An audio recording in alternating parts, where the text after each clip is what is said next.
The story begins with a man swung his sword and saying he was once Khaled hero. The hero saved the world from the Monarch of the Underworld, the Underlord, who had stained half of the world with blood. He was called the Dragon Slayer King, and he was Aiden Albireo. However, when the Monarch of the Underworld died, a curse fell upon him. At that moment, Aiden Albireo was on the ground and he cursed.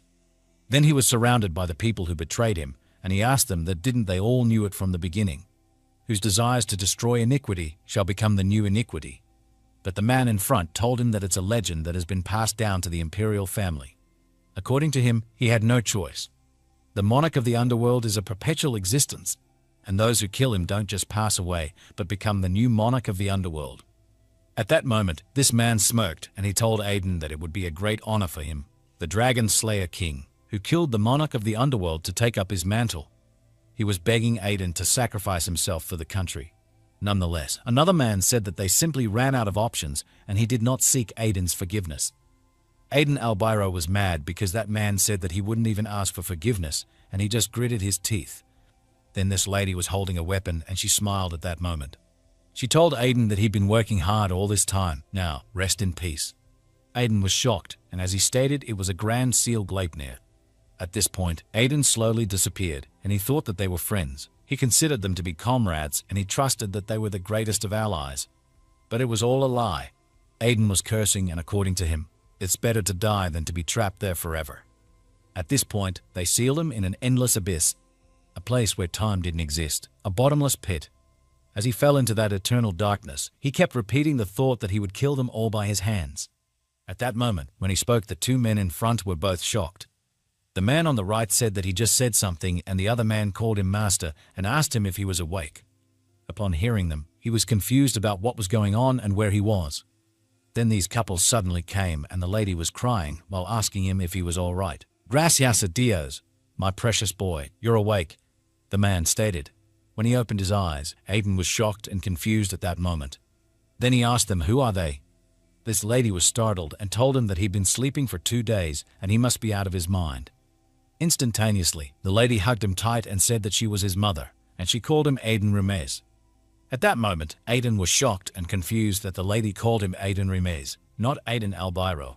Starting that day, Aiden Albireo was reincarnated as Aiden Remez, the Duke's eldest son. All of a sudden, Aiden felt pain in his head, and his mother asked him if he was okay. Then suddenly, all memories were brought back to him. Aiden was shocked and confused about what are these memories and why he was being bombarded with memories of a man named Aiden Remez. Then he looked at his hand, and Aiden was curious if is this the 450th year in the imperial calendar, and if isn't it 15 years before he died. He was abandoned by his companions before he could become the Monarch of the Underworld and forced to commit suicide. He was pretty sure in the void, the boundary between worlds, he died. At this point, Aiden was mad and said that even though they were begging him now, he wouldn't know if he'd forgive him. He'd find them all and kill them one by one. But suddenly, he was shocked upon seeing them. However, on that note, the previous owner of his body was a scumbag. Aiden was confused that even if he came back to life, why on earth did he end up in a body like this? And why was Aiden Remez passed out for 2 days, drunk and drenched by the rain? According to him, if he weren't the Duke's son, he would have already been eaten to death. Meanwhile, the next day, Aiden was looking at himself in the mirror, and he said that this sure was awkward. But he was confused if he was really Aiden Albireo, or if could it be that he just dreamed about the whole life of a person named Albireo. All of a sudden, Aiden was shocked and said that now that he thought about it, why not he would check the powers he had. Then he opened the system and it suddenly popped up. It is stated in his information that he was a human race. His titles are all unavailable: the King of the Mercenaries, Reaper of the Warlocks, and Nemesis of Tolos. The titles marked as unavailable will have their restrictions lifted sequentially upon qualification. At that moment, Aiden was stunned, and in his mind, the power he gained by consuming the heart of the Berserk Dragon, along with the epithet Dragon Slayer King. According to him, he still has it so. It was not just a dream. However, it does bother him that his name is broken. Aiden was still confused about though it even mattered. But suddenly, he laughed and said that this must be a gift from the gods. Now he just needs to find them and tear them limb from limb. Suddenly, a disciple appeared, and he was shocked upon looking at Aiden laughing alone. Then he asked him what was up, and the disciple just smiled, but he was confused about what Aiden was saying. Nonetheless, he told him that he brought him something to drink. Aiden immediately grabbed it and told him that it was nice timing since he was really thirsty, and he thanked the disciple. But this man was afraid, and he was confused about why is Aiden saying thank you now and what does that even mean. Aiden was laughing while repeatedly saying thank you, and he asked the disciple if this was good and if he could get some water for him. Nonetheless, this man was trembling in fear at that moment. However, Aiden was drinking the coffee that the disciple gave him, and he said that it tasted lovely. Then the disciple was just looking at him, and he was confused if his young master liked it, or if this for real, and if Aiden really said thank you. Nevertheless, Aiden asked him if he had anything else to say, and the disciple said no, sir. Then he immediately left, and his companion asked him how he got out of that place alive, and he told him that their young master just said thank you. The other disciple was confused about it, and he asked him what is it now and if he had gone crazy. Going back to Aiden, he was stunned and cursed at that moment. According to him, he shouldn't speak mindlessly because his disciple overreacted just for saying thank you. Aiden was confused that now that he'd regressed 15 years in the past, what happened to the original him? And if does that exist separately from him in this timeline? But according to him, by this time, he should have gained his independence from Master Balkan, the former mercenary king, and he got to find it out. All of a sudden, Aiden went out of his room and he called Philip, one of the disciples. These two were both shocked, and according to Philip, he never called him by name before. However, Aiden told him that he had a few questions for him. Then this man was startled and trembled in fear at that moment, and Aiden smiled and asked him if he was okay. Nonetheless, the other disciple tapped his shoulder and told him that thank you for everything, and he will be remembered. But Philip was speechless, and he was confused about what the hell was wrong with Aiden today. Then Aiden asked him about the mercenary king, and Philip was shocked. Aiden asked him what he knew about the mercenary king's disciple, and in his mind, he was quite famous as the mercenary king's disciple. Then Philip told him that rumors are that the mercenary king went missing some time ago. But he told Aiden that he'd never heard anything about the mercenary king having a disciple. Aiden was shocked, and he was confused about what Philip meant by that the mercenary king didn't have disciples. Then what is the original him doing? And where did he go? In his past life, in a certain ghetto, Aiden was walking when he met a man, and at that moment he said that he would try this guy today. Then he bumped into the man and stole something from him. He continued walking, then he smirked and said what a big shot. To think he was carrying such a huge money bag. Nonetheless, that was Aiden Albireo in childhood. But unfortunately, the man looked at him and instantaneously, he was behind Aiden immediately. Then he smiled and said, "You're quite gutsy, aren't you?" At that moment, Aiden was shocked and speechless. This man was the king of mercenaries, Balkan, and he asked Aiden how dare he think of stealing his money. Then suddenly, he grabbed Aiden's shoulder, and he was trembling in fear, and he said sorry to him. Balkan smiled and told him that he'd got a pretty sturdy body. Henceforth, he was already his disciple, and Aiden was confused at that moment. Nonetheless, Balkan pulled him and told him that he'd train him to be the best mercenary, and he just laughed. That's how he met Master Balkan. From then on, he made a name for himself as Master Balkan's disciple, and later, after slaying the Berserk Dragon, he earned the nickname the Dragon Slayer King. At the present time, Philip was shocked and told him that he'd never heard any rumors about the mercenary king having a disciple. Then Aiden was startled and stunned at that moment. According to him, there's no way that the disciple of the king of mercenaries, Aiden Albireo, doesn't exist in this timeline. Meanwhile, in the hall, the disciple on the left asked his companion if he thought the young master had changed lately. Then the other disciple said yes, last time Philip spilled wine, but he still didn't throw anything at him. He even thanked him, and he suddenly started calling him by his name in a friendly manner. According to him, they say people change after a life-threatening experience, and he guesses it's true. Nonetheless, he was confused if Aiden was really all right. As stated by one of the disciples, Aiden has lately looked spiritless and his eyes seemed so empty. Going back to Aiden, according to him, he seriously has nothing to do. His meals are prepared by the servants, and he doesn't have to do the dishes either. In his spare time, he even tried searching for Aiden Albireo, but as expected, another him didn't exist. But he was curious and worried about the betrayal he suffered, his hatred, and his revenge. All of a sudden, Aiden was startled upon seeing these two men sparring. According to him, there are many knights in the duchy. Suddenly, a man came and asked him why he was there. This man was Aiden Remez's younger brother, Carl Remez. Unlike the former owner of this body, who was a scumbag, Carl is diligent and has already become a knight. Despite being the second son, he even has the right to succession. The only thing wrong with him is that he has no respect for his brother at all. At this point, Carl was mad and he was asking Aiden why he was there, and why shouldn't he be drinking like an alcoholic as usual. As stated by Aiden, Carl must have found his elder brother pathetic, seeing him busy playing and drinking all day. Aiden can see it from his facial expression, his disgust toward his brother, and his sense of relative superiority. However, Aiden told him that he just watching the trainees because he was bored. Then Carl said that the training of the knights is no spectacle. If he is not there to spar, he must get lost. Aiden was stunned and confused about it. But now that he thinks about it, he hasn't held a sword since the fiasco. Then he told Carl that it was very well, but Carl was shocked and asked him what he said. Aiden looked at him and he told Carl that he'd spar. Meanwhile, at the training grounds, a man in front of Aiden kneeled and said that trainee knight Basin of the Remez Knights greets young master Aiden before the sparring. Then Aiden just looked at him and said good. Nonetheless, one knight was watching them, and he asked the man beside him if should they stop this since Aiden was still the young master. After all, then the other man told him that, well, Basin probably doesn't want to get fired, so he'll lose on purpose. This man was looking at Aiden and he felt nervous at that moment. According to him, this is bad and he can't believe he has to spar with this scum out of the blue.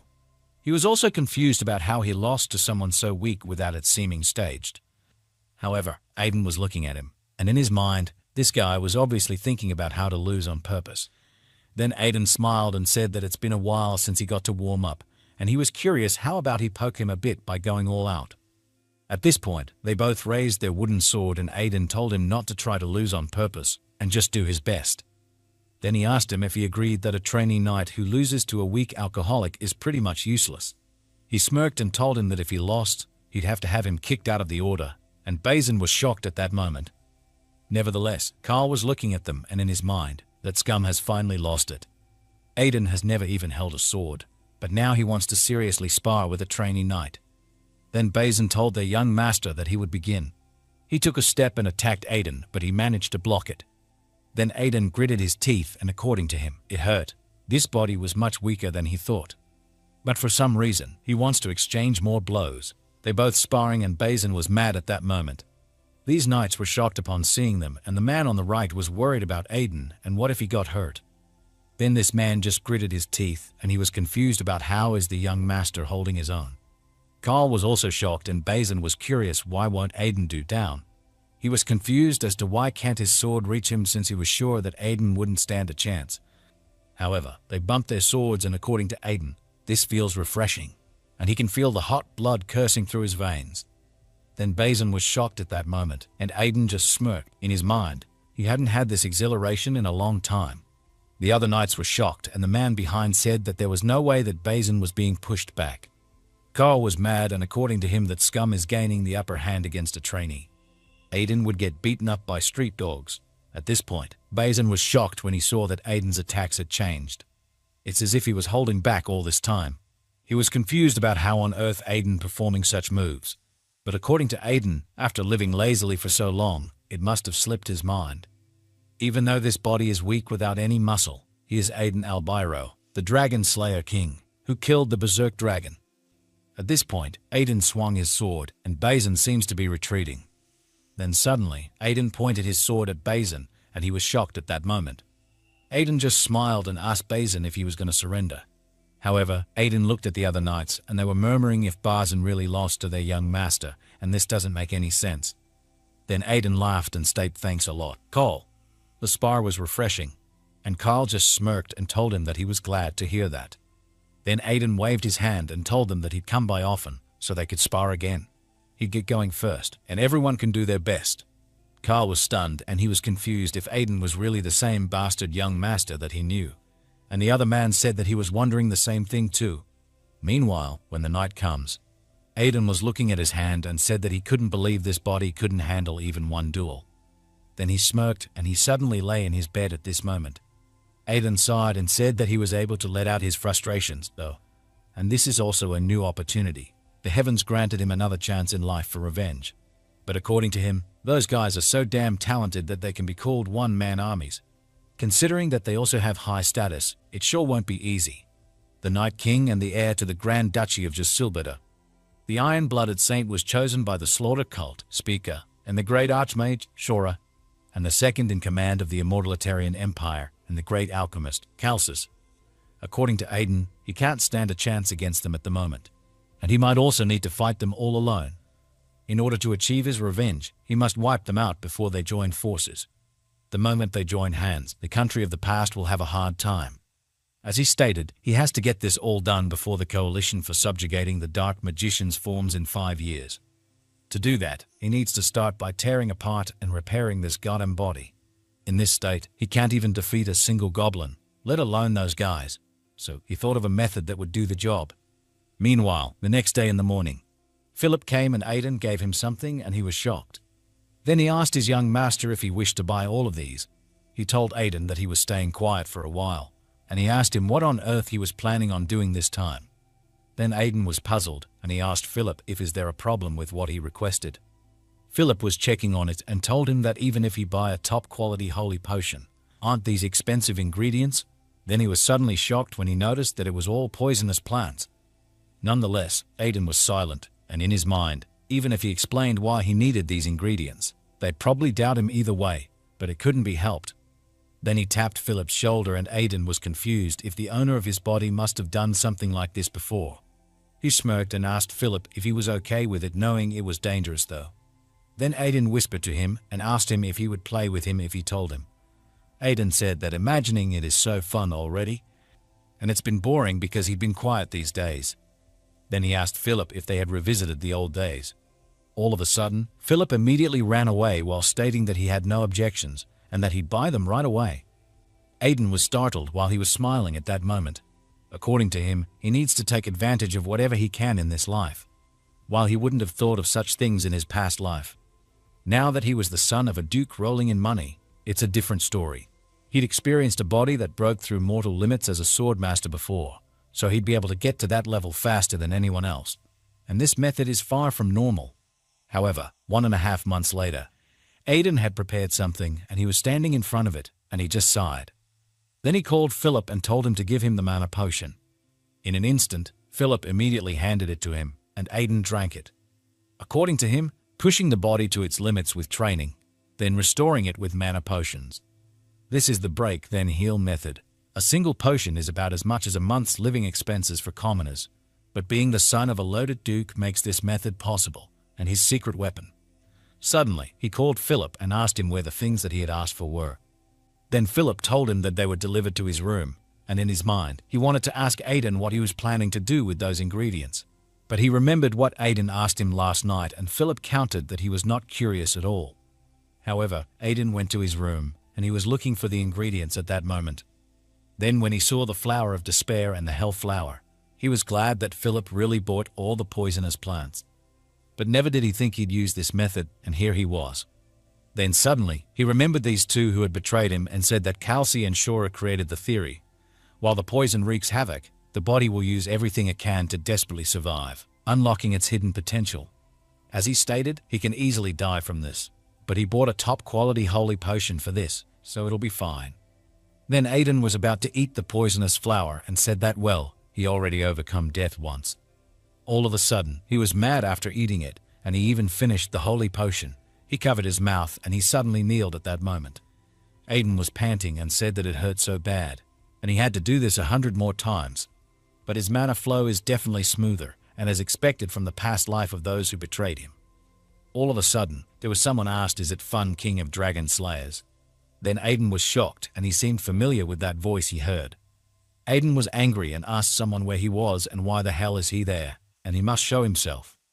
According to Aiden, he could never forget that voice, even if he wanted to. Suddenly, Philip came and he felt nervous at that moment. Then he was shocked upon seeing Aiden, but Aiden told him to get out. Nonetheless, Philip told him that there was a loud noise and Aiden glared at him and asked him if must he make him say it again, and he told Philip to get out. Then Philip opened the door and he was about to leave while telling Aiden that he understood. At this point, Aiden was mad, and according to him, he definitely heard it and it was no hallucination. Then suddenly, someone appeared in front and Aiden was confused and asked if it was his Underlord. According to him, he knows his real name and just why is he there. Then when he turned back, suddenly the Underlord laughed at him and asked, I caught you, haven't I? He told him that it had been a while since the King of Dragon Slayers, Aiden Albireo. At this moment, Aiden was mad and the Underlord was teasing him that he got caught. Then Aiden was stunned and the Underlord was telling him that it's been a while, Dragon Slayer King. And Aiden was just mad at that moment. Then he shouted and said, "You scoundrel, Underlord, why are you here? I definitely saw your end with my own eyes." But the Underlord told him that it looked like he missed him a lot. Too bad he doesn't have a physical body, so he can't look at him. Nonetheless, Aiden sighed and asked him how he was talking to him if he'd lost his body. Then the Underlord asked him if had he forgotten that in the end, he died while becoming the Underlord. At this point, Aiden clenched his fist and he was confused about what he meant. Aiden asked him if he was saying that he was the Underlord now. Then the Underlord told him that it was half right and half wrong. At the moment of his death, he transferred his soul into Aiden's body. Originally, he planned to take over his flesh and resurrect himself. Then Aiden laughed and told him that his suicide failed his plan. Aiden was thinking at that moment, and he asked him if he was saying that his soul exists within him. And the Underlord told him that he could say that. Then Aiden asked him how do we kill that soul, and the Underlord was just speechless. Aiden was confused, and he asked him if should he pour holy power into his body. Or is the only way to do that for them to die together? But the Underlord told him to wait for a moment and listen to him. He told the Dragon Slayer King, Aiden, that he was different from how he was in the past. Then Aiden asked him how, and in the end, he's still a being that loves madness and chaos. According to the Underlord, the madness and chaos that Aiden witnessed were not originally him, but due to the link with the demon god, that link was severed when he got trapped in the void. Then Aiden thinks that that explains why he seemed more composed than the Underlord he saw back then. Back then, he was an insane lunatic who couldn't hold a normal conversation. But the demon god, that's the first he'd heard of him. As stated by the Underlord, the demon god, also known as the original sin, is a being of pure malice, whom even the gods are wary of. In the past, he was a being cursed to carry out the demon's god's will. Then Aiden stated DC. Then let me ask you one last question. Was this situation also a part of your plan? But the Underlord was confused and asked him what situation. Aiden asked him traveling back 15 years to possess the body of Aiden Remez. Was that his doing? And he told Aiden that he could say that. When he entered his body, he tried to use the dragon's mana he possessed to turn back time. Suddenly, Aiden was shocked and asked him if is that even possible. Then the Underlord said that dragons are beings created as agents of the gods. They can interfere with the laws of the world. Using the power of the dragon mana, it's not an impossible task. But Aiden asked him why didn't he use it to escape from the void instead of turning back time. Then Underlord said that it was because he felt tired all of a sudden and he shall rest for now. And the Underlord suddenly left him and disappeared. However, another month had passed. Since then, he occasionally talked to Aiden. Having him inside his body was unsettling, but at the same time, it was comforting to have someone who remembered his past. All of a sudden, he was shocked when he saw his scarecrow. In his mind, this training method is definitely effective, but the scarecrow won't be enough now. Aiden was suddenly stunned when he saw the knights doing their practice. Then Aiden laughed and said that there they are, his new practice dolls. But suddenly the Underlord told him that he really suited their side better than the hero's side. Then Aiden was annoyed and told him to shut up. At this point, he was holding a holy potion and asked the Underlord if he wanted him to gulp down a whole bottle of it. Then the Underlord told Aiden that no one could fit the role of a hero better than him. According to Aiden, while training with poisonous herbs, he realized the holy power in the holy potion caused this guy since he's the source of evil. Then Aiden told the Underlord that he'd better be careful. Suddenly, he was startled when he saw a man and said that he looked familiar, but he was confused about where he had seen him.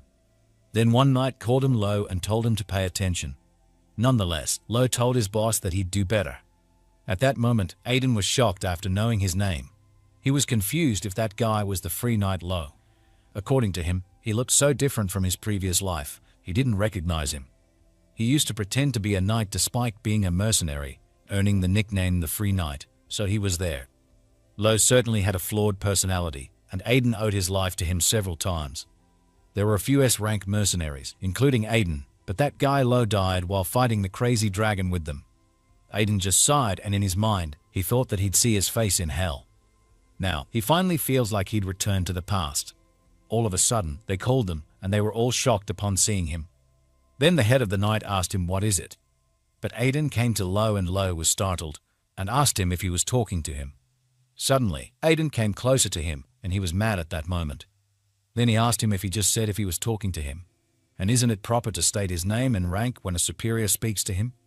Instantaneously, Lo bowed down in his front and said sorry. Apprentice Knight Lo, greeting young Master Aiden. And at that moment, Aiden was just laughing. Then Lo was mad, and in his mind, he couldn't focus anyway. He was confused about why is this ruffian suddenly picking on him. But suddenly, Aiden smiled at him and asked, "You just thought, why is this ruffian picking on me? Didn't you?" Lo was shocked and afraid of him, and he said, "No, how could I dare?" At the same time, Lo was curious about why Aiden suddenly acting like this. He was about to quit soon anyway, and he was confused if should he just quit now. According to him, it's so thrilling to see this jerk squirm. For the first time, he was happy to be in this ruffian's body. However, Aiden tapped his shoulder and said that this was no good. He told him to come to his training ground this evening, and Lo was shocked at that moment. Nonetheless, Aiden took a step and he just tapped Lo's shoulder and told him that he could fix his hand. Then he was startled at that moment, and Aiden just smirked at him. Instantaneously, he turned back and left. According to Aiden, even meeting like this is fate, and considering the debt he owes him, he'd give him a small gift. Meanwhile, when the night comes, Aiden was waiting for Lo at his training ground. At this moment, he looked up and suddenly he was startled upon seeing Lo was there.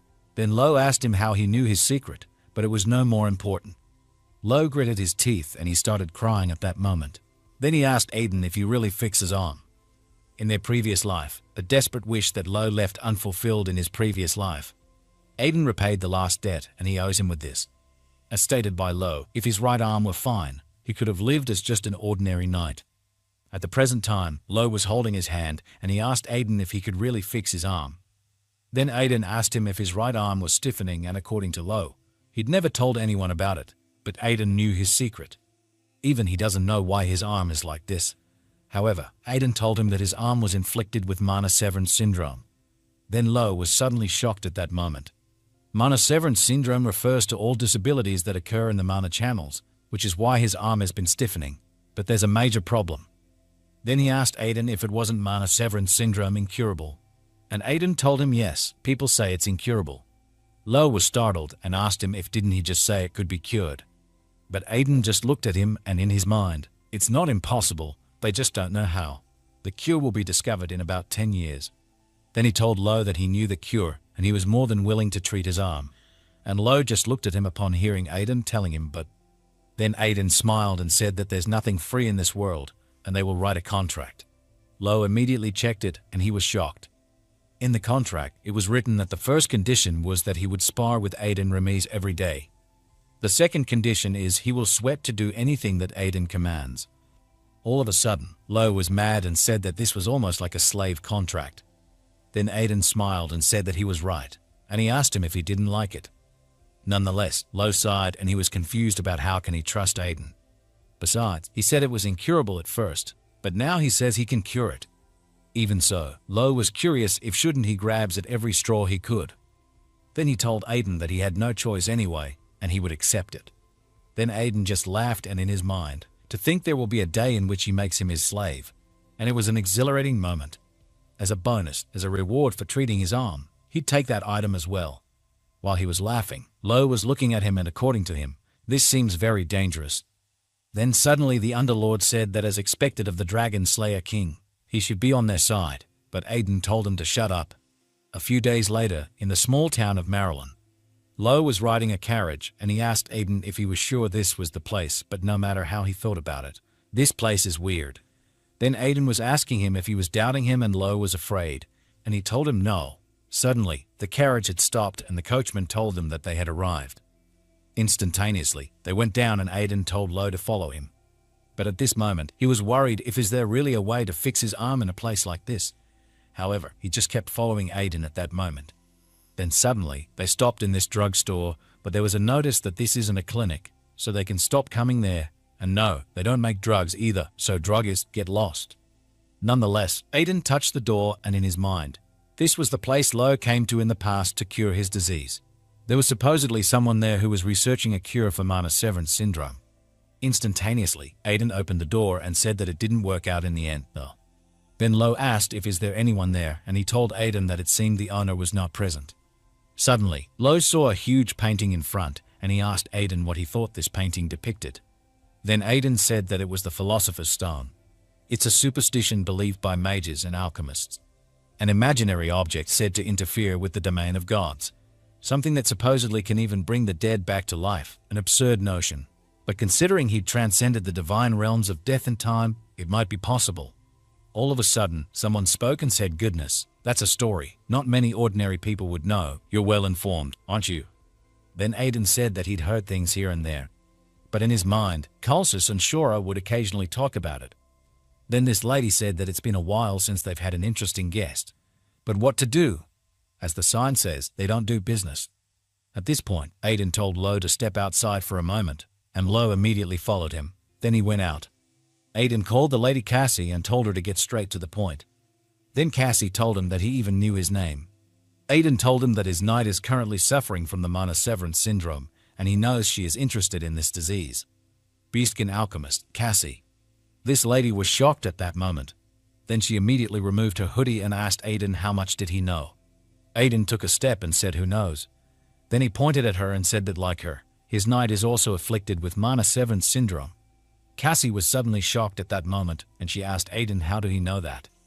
Then she raised his weapon and Aiden told her that he knew that his symptoms were more severe than usual.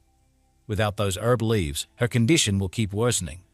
According to Aiden, Lo's condition stopped at his arm, but Cassie's is different. Her disease has affected all her organs, making her critically ill. Nonetheless, Cassie sighed and asked him, "You know a lot about me, don't you, young master?" But she told him that there's one thing he's mistaken about. It's true that she's researching a cure, but she hasn't found the method yet. This means she can't cure his cute knight's arm. Then Aiden told her that if she cured his knight's arm, he promised to protect her and support her research in their territory. Cassie was about to tell him something about his knight's disease, but at this point, Aiden showed her something and told her to read this. Then Cassie read it immediately, and she was suddenly shocked upon seeing it. Aiden told him that this was the cure for mana severance syndrome. But in his mind, Kalsis talked about it so much that he memorized it, and he doesn't remember it perfectly. But that's why he sought her out, because he needed someone who could understand even with the incomplete information. Then he asked Cassie if is it still impossible now, and Cassie told him to give her half a month. To think there would be such a method, and he really got him there. However, Aiden smirked and told her that it would be difficult to obtain the medicinal ingredients listed there with her resources, and Cassie asked him that the fact that he brought it up meant he wanted something in return, right? Then Aiden pointed at her ring and told her to give it to her, but Cassie told him that he was so naughty. Nevertheless, Aiden told her that enough with the jokes, and he already knew the true purpose of that ring. But Cassie asked him that he must also know how important this ring is to her. According to Aiden, the Ring of Swiftness is the second reason he came there. An artifact that triples your physical speed for 10 seconds, 3 times a day. A very useful item for surprise attacks, escaping, enduring battles. Aiden thanks to this artifact, which Lo received as a memento in his previous life, even with one arm, was able to become S rank. Such an artifact would be the only means of defense for someone like Cassie with her physical limitations. However, Aiden told her that he promised to protect her. If she comes to the Duke's house, she won't need such a thing anymore. And he asked her what does she think. Then Cassie told him that she didn't mind as long as she could continue her research. But she asked Aiden if he was sure about this. According to her, rumors will spread that he took in a female beastkin as a guest at the Duke's house. But Aiden told her that he was Aiden Remez, the notorious scoundrel noble. People can talk all they want for all he cares. Then this lady was shocked at that moment. Cassie just smirked and told him that he was an interesting person. In an instant, Cassie gave him the ring and told him to take care of her room and food. And Aiden told her that it'll be better than this place. But she has to earn her keep. Meanwhile, at the Duke's house, Duke Remez's mansion, it felt awkward at first, but now it truly feels like home. All of a sudden, Philip was running, and he was looking for their young master. Then Aiden asked him what was the matter, and Philip told him that it was an emergency. Aiden was shocked upon hearing Philip say that young Master Carl had gone missing in the Monster Mountain. Philip told him that 2 days ago, a report came in about a person going missing in the Monster Mountain, so young Master Carl formed an investigation team and set off. But he hasn't returned yet. According to Aiden, the Monster Mountain should only have insignificant monsters though. Then he asked Philip what about the search team, and Philip said that they were about to depart soon. Aiden was mad, and in his mind, if he disappeared, he'd have to take on the heir position of the duchy.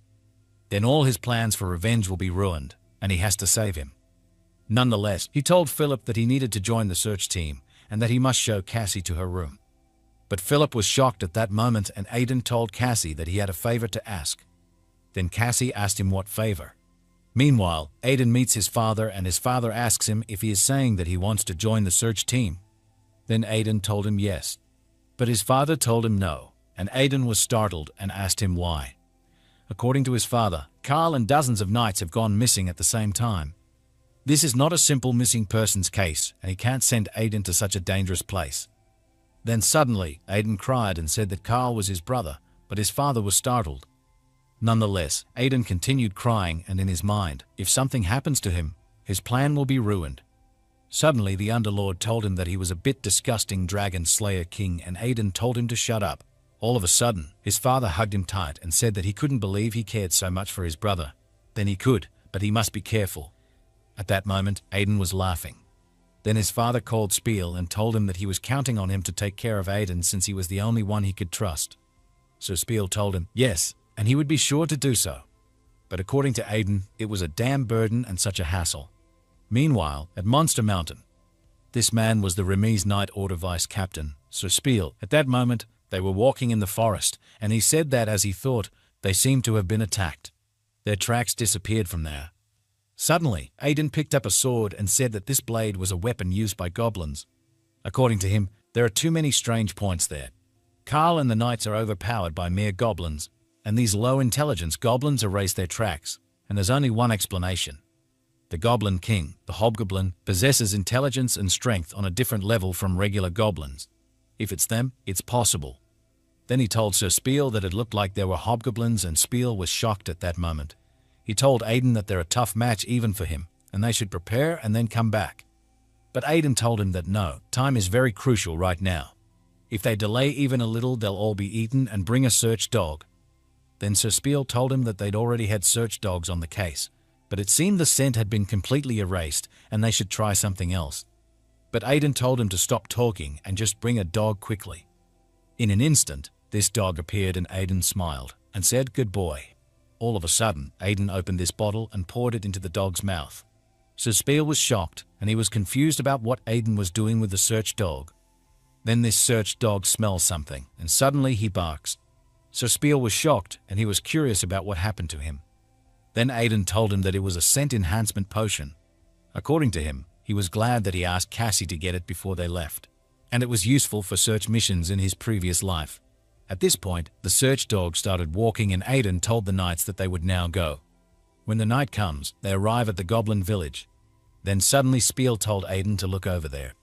At this point, he saw Carl and others, and then Spiel told Aiden that young Master Carl and the other knights were all there. They were still alive. Aiden just sighed and said that they were not too late. But Spiel told him that there's something seemed off, and Aiden told him right. All of a sudden, these goblins appeared, and Aiden was confused about how can there be 3 leaders in one village. Nonetheless, Spiel told his companion that this was more serious than he thought.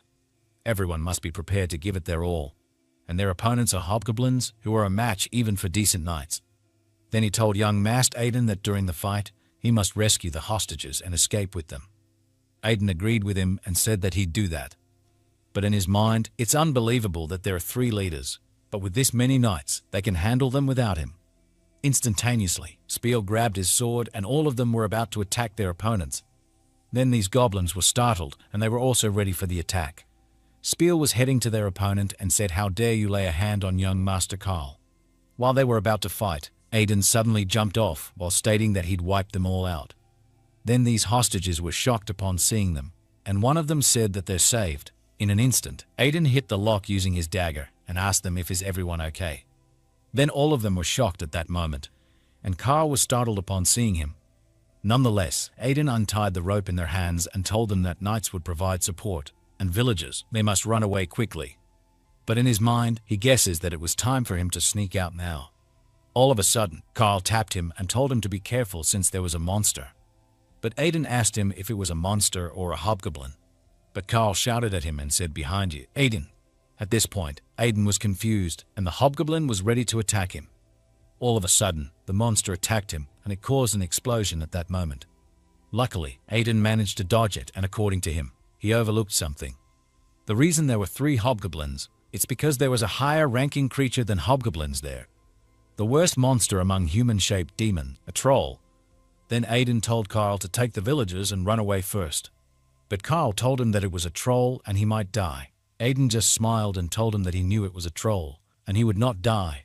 He was an older brother. But Carl silently said, "So what? He's just a damn scoundrel." However, Aiden held his sword at this moment and he jumped off, and he was heading to the monster.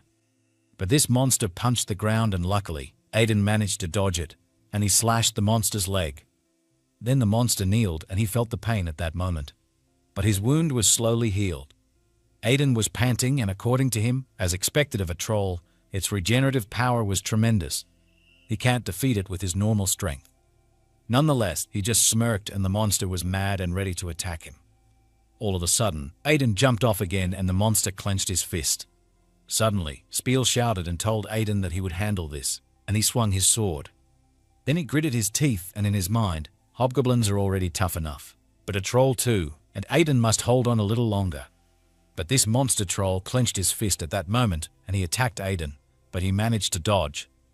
Then he smirked and said that he had Cassie give him this just in case. Now's the time to use it. All of a sudden, he activated the Ring of the Swiftness, and the time remaining was 10 seconds. According to him, in this life, he hasn't reached that stage yet, but with this ring, it's possible. At this point, the time remaining is 8 seconds, and suddenly, Aiden slashed this troll's hand and the monster was enraged. Then Aiden attacked him many times in all parts of his body. This troll shouted and he was mad, but Aiden prepared his sword, and there were flames on it.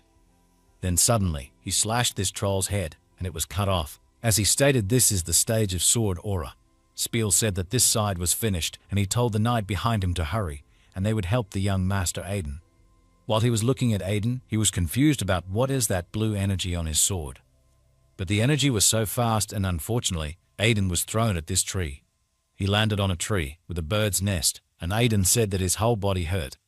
According to him, he barely used sword aura for 10 seconds, yet his body won't move. He had to use the Ring of Swiftness cautiously, but it was definitely effective. Meanwhile, the next day at the Duke's house, Aiden's father stated, "I see, so many people were injured." Then he told Spiel to ensure that the bereaved families and victims receive the maximum compensation within his power. Spiel told him all right, but Duke asked him if is it true that Aiden defeated this troll. Then Spiel told him that yes, he, along with the knights, witnessed it. Duke said that Aiden not only used sword aura, but also defeated a troll. He was confused about, is this really the son that he knew? However, during the night, Aiden was meditating at that moment, and he was surrounded by flames at that moment. According to him, even though it was just for a moment, by using sword aura his sword, he felt his mana capacity increase. Then he clenched his fist and said that he realized something clearly this time, and he was still weak. He needs to become even stronger so he can crush them. All of a sudden, there was a little dragon appeared and said that he liked that determination quite a bit. At that moment, Aiden was shocked upon seeing him. He asked him where he came from, and he was familiar with that voice. Then this little dragon laughed and said, "You caught on to it, huh? That's right, the Lord of the Underworld." The Underlord. Aiden was mad and the Underlord told him not to laugh. But Aiden laughed loudly and he was teasing the Underlord about his look. Then he told Aiden that this was all his fault. It was because he was so weak. Nonetheless, Aiden continued laughing and asked him how he showed himself. But the Underlord told him that only he can see him. They both are one, and as he grows stronger, it seems he can manifest himself to this extent. Then Aiden asked him if he had to keep seeing him from now on since he didn't like it. But the Underlord asked him if it wasn't a rude thing to say to his savior. At this point, Aiden was confused and stated that, "Underlord, no wait, you said Underlord is a curse passed down by the demon god, and you've been freed from that curse because the link with the demon god was severed, right? So what's your original name?" But according to the Underlord, he lost his name long ago and he just exists now. Then he was shocked when Aiden told him that his name from now on will be cursed, and he was confused about it. Aiden told him that since he was a curse that was placed on him, his name was a curse. Then the Underlord asked him if it wasn't that too silly, but Aiden told him to shut up. Underlord sighed and smirked, and he told Aiden that he really didn't budge. But he told Aiden that he could call him whatever he wanted since he's doing it on purpose. Meanwhile, 1 week later, Aiden went to Cassie's room and he knocked on the door. Then he opened it and asked Cassie if the treatment was going well. Cassie was startled and said, "Oh my, the Troll Master has come to visit." But Aiden gritted his teeth, and in his mind, they call him the Troll Master because he killed a troll. It sounds like they're saying he looks like a troll, and he doesn't like it. Why can't they call him Troll Slayer? However, he asked Cassie where's Lo, and she told him that the cute knight was inside. Then Aiden immediately checked on Lo, and he was startled upon seeing him. At this point, Lo was crying and said that his arm was moving and it was back to normal. Instantaneously, he punched the floor and Aiden was startled. Then Lo stated, "Thank you, young master, for recognizing and treating my condition. Though I am but a lowly being, I swear to dedicate my life to you." Aiden was laughing and told him that he gladly accepted his pledge. But in his mind, it was right, and from now on, he'd work him like a slave. Then he asked Cassie if she hadn't undergone treatment. Cassie smiled and said that her mana severance syndrome is a bit unusual, he sees. It needs a bit more research, maybe another month. Then Aiden told her that she did a good job, and Cassie smiled. Then told him that not at all. It's thanks to the method he told her about, and she called him again as Troll Master. Aiden was annoyed at that moment, and he shouted at Lo that if he was completely healed, then come out quickly since they have work to do. Then Lo smiled and said, "Yes, understood, sir. Give me any task." Meanwhile, when Lo got healed, he was mad that Aiden gave him physical labor for his first task. And suddenly, he shouted and said, "Somebody save me." However, while he was panting, suddenly, someone came and he welcomed the young master. Then he was shocked when he saw the troll in his front, and he asked Aiden if that was the troll that he caught. According to him, it should fetch a good price because trolls are rare materials. Nonetheless, Aiden told him that he'd like to use the proceeds from selling the troll to purchase those herbs, and he asked the fat guy if is that possible. Then this man smiled and told him that of course, their merchant group had everything. But suddenly, he told Aiden that those aren't herbs, but are poisonous plants. Suddenly, he was trembling in fear when Aiden smiled at him and asked him if he said they were herbs. Then they're herbs. So it's possible, right? Then the man just laughed and told him that of course, they're definitely herbs. But he was confused that if he got on this ruffian's bad side, who knows what might happen. However, that guy left, and at that moment, Aiden blew his lips, and in his mind, easy money is always nice. Then suddenly, the Underlord told him that it seemed the habits of a mercenary within him hadn't changed, but Aiden told him to shut up. All of a sudden, Philip was shocked when he called their young master, and Aiden asked him what's the matter. Then Philip told him that the Duke's asking for him, and Aiden was shocked after hearing it. Then he went to his father's room, and at that moment, he heard they were laughing inside, and Aiden just knocked on the door. Aiden opened it, and he asked his father if he was calling for him. But suddenly he was puzzled at that moment. Then his father said that he was there, and the other man smirked and said, "Oh, so you're Aiden." Aiden was startled, and he was just speechless. But at the same time, he was confused about what is that guy doing there. Nonetheless, this man told him that judging by his appearance, it looked like the rumors about him slaying a troll were true, and it was a pleasure to meet him.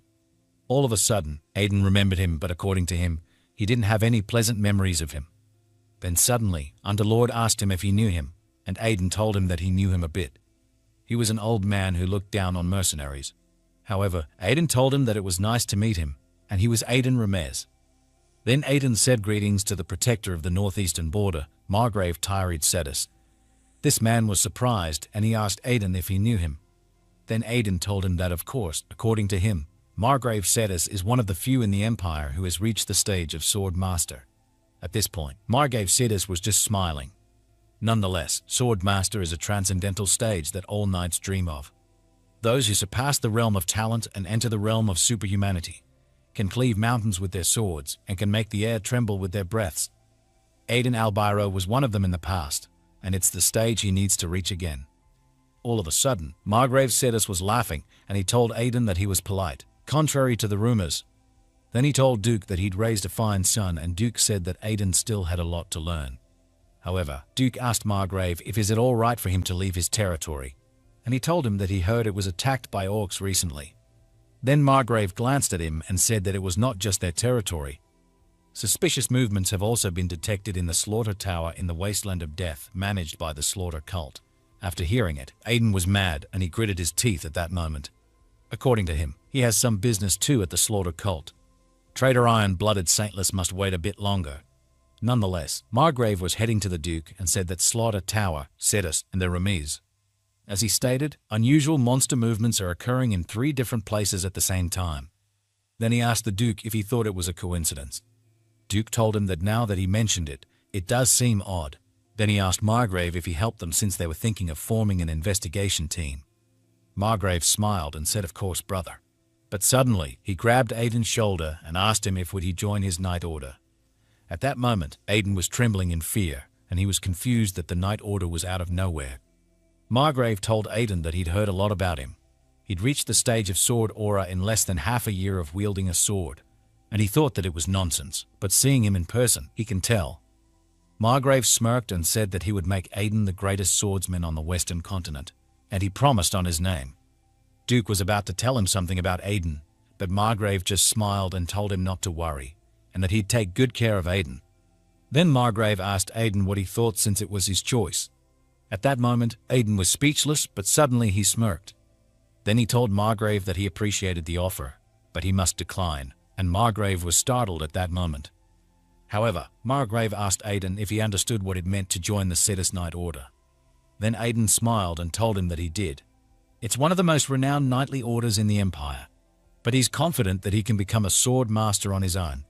But in his mind, he has already experienced that stage in the past, so reaching it again is just a matter of time. He told Margrave that right now, even if he were to fight Margrave, he could at least scratch him.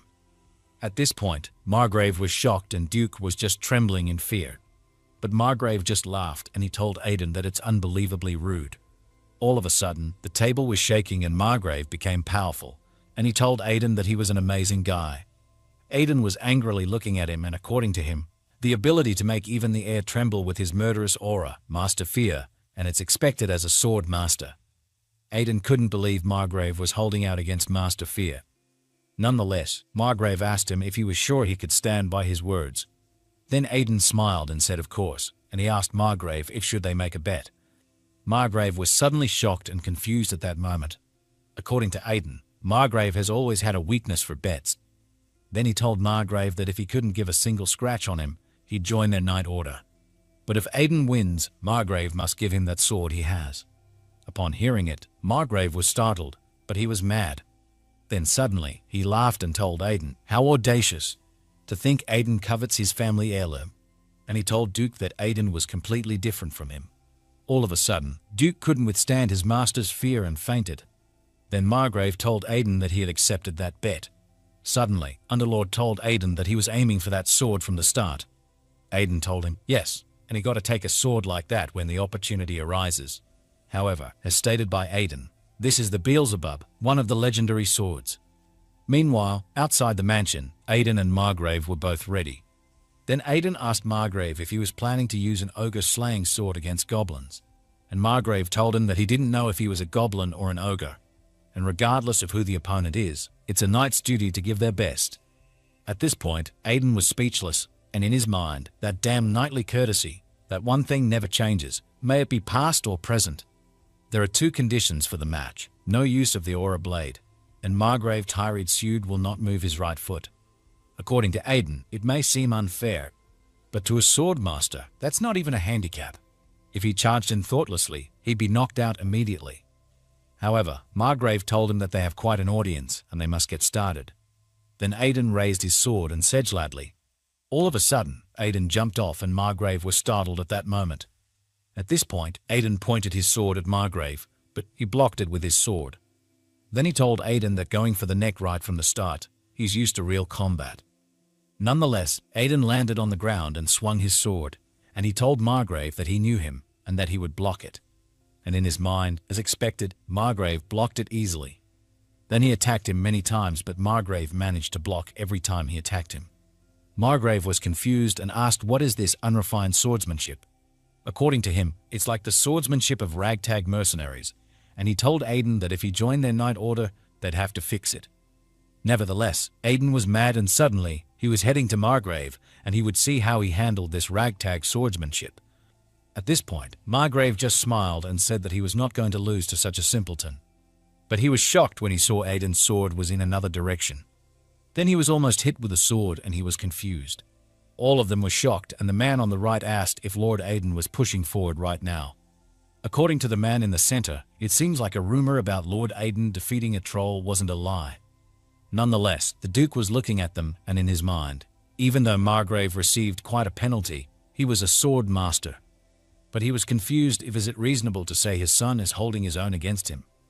At this point, Margrave was enraged and he attacked Aiden many times, but he managed to block it. Margrave was confused about what on earth is this strange swordsmanship. He said that it's chaotic but precisely targets vital points. Margrave gritted his teeth and said that he must take this fellow with him. All of a sudden, Aiden was shocked upon seeing that Margrave swung his sword and he almost hit it, but still he managed to dodge.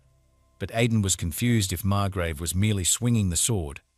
Then suddenly, the Underlord told him that if he tried to block that just now, he'd have been cut in half. Nonetheless, Aiden strikes him and Margrave tells him that he's using an interesting sword technique. That's it, that's all he got, and he can't defeat him with this much. Then Aiden told him that he was still standing and he could continue. But Margrave just laughed at him and said that he never disappoints him and his eyes are sharp. Then he smiled and told Aiden welcome in advance for joining his knight's order. Nevertheless, Aiden just smirked and thanked him in advance as well. Then both of them prepared and raised their swords. All of a sudden, Aiden moved fast and Margrave was shocked at that moment. He was confused that Aiden could move at this speed, and it didn't seem like it. According to him, Aiden was hiding his skills and he was deceived. But at this point, Aiden just passed by him and he got scratched at his shoulder. Then Aiden smirked and said that he'd used Margrave's weapon Beelzebub. The people that were watching them were confused what was that now and if is it over. Then suddenly, all of them were cheering and Duke remained shocked at that moment. Aiden was stunned and said that they won and a man suddenly shouted behind him and called him Troll Master. Then the other man said that he believed in him. However, Underlord asked him if isn't he bothered that he used that ring. But Aiden was just confused about it. The Underlord told him that he seemed more suited to the underworld than a hero or a dragon slayer. Nevertheless, Aiden asked him if he was unhappy and why fidgeting. Or should he hit him with the holy potion again? Then Aiden told him that well, he guessed he was a hero, or maybe a hero that cheated. But Aiden asked him what was with this cheat. At this point, Margrave told Aiden that as expected, he didn't disappoint him. Luring him into complacency by hiding his skills, he's not an average opponent. But Aiden told him that it was luck, nothing more. Nevertheless, the Underlord told him that even pretending to be humble, he's quite cheeky, a hero cheat. Nonetheless, Aiden was shocked and according to him, he thought he'd lose an arm, but it was just a scratch. At this point, Margrave handed him the Beelzebub sword and told him to take it as he promised. It's his sword now. Then Aiden immediately received it and told him thank you, and he'd handle it with care. Aiden smiled and in his mind, this was jackpot. Then the Underlord told him that his expressions were crude, but Aiden told him that he was so noisy, cursed one. Meanwhile, at the Duke's house, Aiden was in his room and he was looking at the Beelzebub sword and said that indeed a legendary sword. Then Underlord congratulated him and called him a dragon slayer. But suddenly, Aiden looked at Underlord and asked him what happened to the guy who called him a cheat just a moment ago. Then Underlord laughed and told Aiden that he didn't know how to use that sword properly. Aiden was startled and confused at that moment, and the Underlord told him that he knew the secret of legendary swords that humans were unaware of. Then Aiden asked him what a secret or a curse. Aiden was looking at the sword and Underlord was laughing and said that he would not tell him for free. If he swears to him as a king and never makes him drink holy potion for the rest of his life. All of a sudden, there was blood in this sword and Aiden was holding it tightly. Then there was a system that popped up and it stated that he'd made a pact of blood pact. Aiden looked at the Underlord and Underlord was just confused about it. Nonetheless, Aiden just smirked and asked Underlord if don't his subordinates wield dark swords and he thought Aiden wouldn't know about it. Beelzebub is one of the legendary 72 swords. The 72 swords appear to be simple, sturdy blades on the surface, but in reality, they were created from the bodies of corrupt lords who once ruled the ancient underworld. It was only revealed much later that they were cursed swords. Each sword harbors the power of a different corrupt lord. According to Aiden, one of the 3 conditions to awaken their hidden power is to feed them blood and form a blood contract. But Underlord told him that it was frustrating, and he could have gained the upper hand for the first time. Nevertheless, Aiden was mad and confused that he would serve him as a king, but he was already dead. Then he told him to prepare to drink 1 holy potion per day. Nonetheless, the Underlord apologizes to him. Meanwhile, the next day, Duke was writing at that moment, and he asked Aiden if he was saying that he'd join the Tyreed Lord's search party. Aiden told his father, yes. Nevertheless, Duke was worried, and he told Aiden that he knew he was strong, but this search was dangerous. It's a place incomparable to the Demon Mountain, and it's difficult for him to grant permission. But Aiden insisted that he was going with Lord Margrave Tyreed. Then Margrave just laughed, and he told Duke that he agreed, but he didn't need to worry. He'd ensure his son's safety, no matter what it takes. At this point, Duke just sighed, and he told Aiden that this wasn't a picnic. Then Aiden told his father that he understood, and he asked him if that wasn't the investigation for the safety of their territory. Aiden said that if it's for their territory, he wants to go too. Suddenly, Margrave grabbed his shoulder, and he told Duke to allow him. Then he asks Duke if it isn't courageous for a son to step up for his father. Duke was just speechless, and he was startled at that moment. Nonetheless, Aiden just smiled, and in his mind, well said. In his previous life, he was useless, but this time, he's proving his worth. But Underlord told him that for the Duke's sake, but he countered and said it's probably for Beelzebub's awakening. Then Aiden said that there was no way. The second condition to awaken the sword is absorbing an enormous amount of life force into it. Defeating a monster and gaining life force, how delightful. Aiden showed his tongue and said, "Wait, monster," and Underlord told him that it was the first time he'd felt sorry for monsters. However, meanwhile at Piran Mountains. At this point, there was a strange happened in the forest. Wolf and monster were running, and suddenly this orge was laughing. Going back to Aiden, at that moment they arrived at this place. Then Aiden was shocked, and according to him, this is the fortress of Attila, built to ward off the demonic beasts of the Piran Mountains. According to him, the facilities and the soldiers are all a mess. At this rate, it seems they'd struggle with even a single goblin horde. He was confused about how are they keeping out the monsters. All of a sudden, one soldier welcomed them. Then this man said that he was Dasvald Timon, the chief officer of Attila Fortress. "Welcome, our distinguished guests, Sword Master Margrave Tyreed, and the Troll Master, young Master Aiden Remez," Dasvald stated.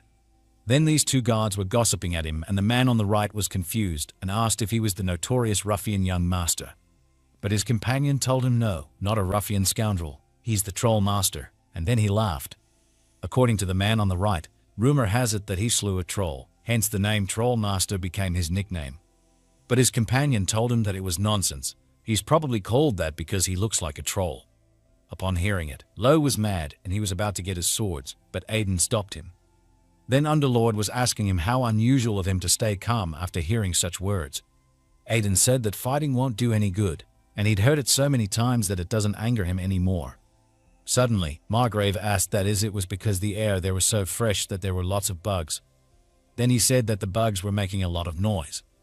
All of a sudden, he asked Dasvald Timon if he wasn't that right, and Timon laughed at that moment and said that the air was fresh. At that moment, these soldiers were annoyed, but Aiden just smirked, and in his mind, that man knows how to be an ass.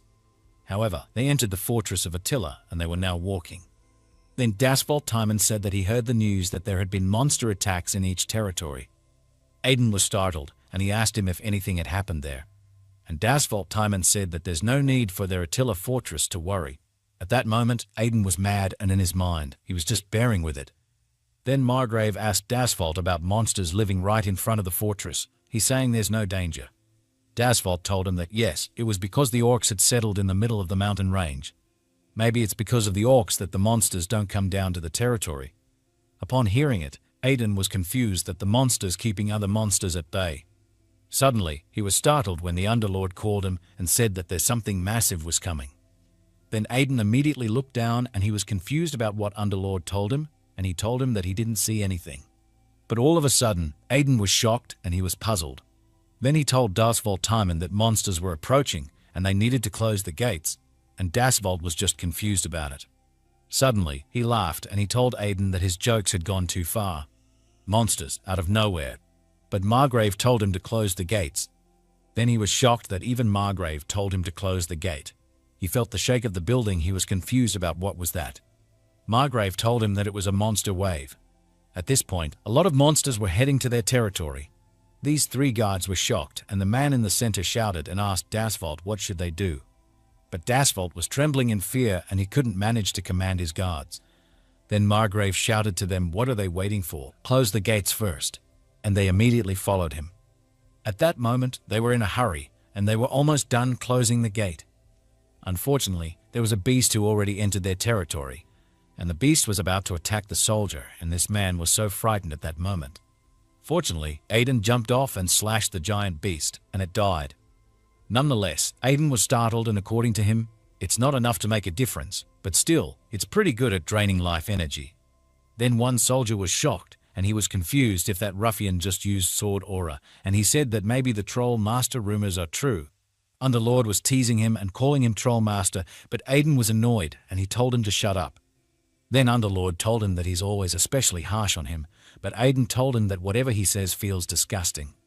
All of a sudden, this soldier bowed his head and thanked Aiden for saving him, and at that moment, Aiden was startled. Then he glanced at him and told him that instead of thanking him, grab a weapon and defend the wall. Suddenly, Lo came, and he asked Aiden if he was all right, but Aiden was just silent. Then he told Lo to look at this, and Lo was shocked upon seeing a lot of monsters at the gate. Lo said that it was a massive number of monsters. All of a sudden, Aiden laughed and said that from now on, these guys will be his daily snacks. Lo was shocked and confused at that moment.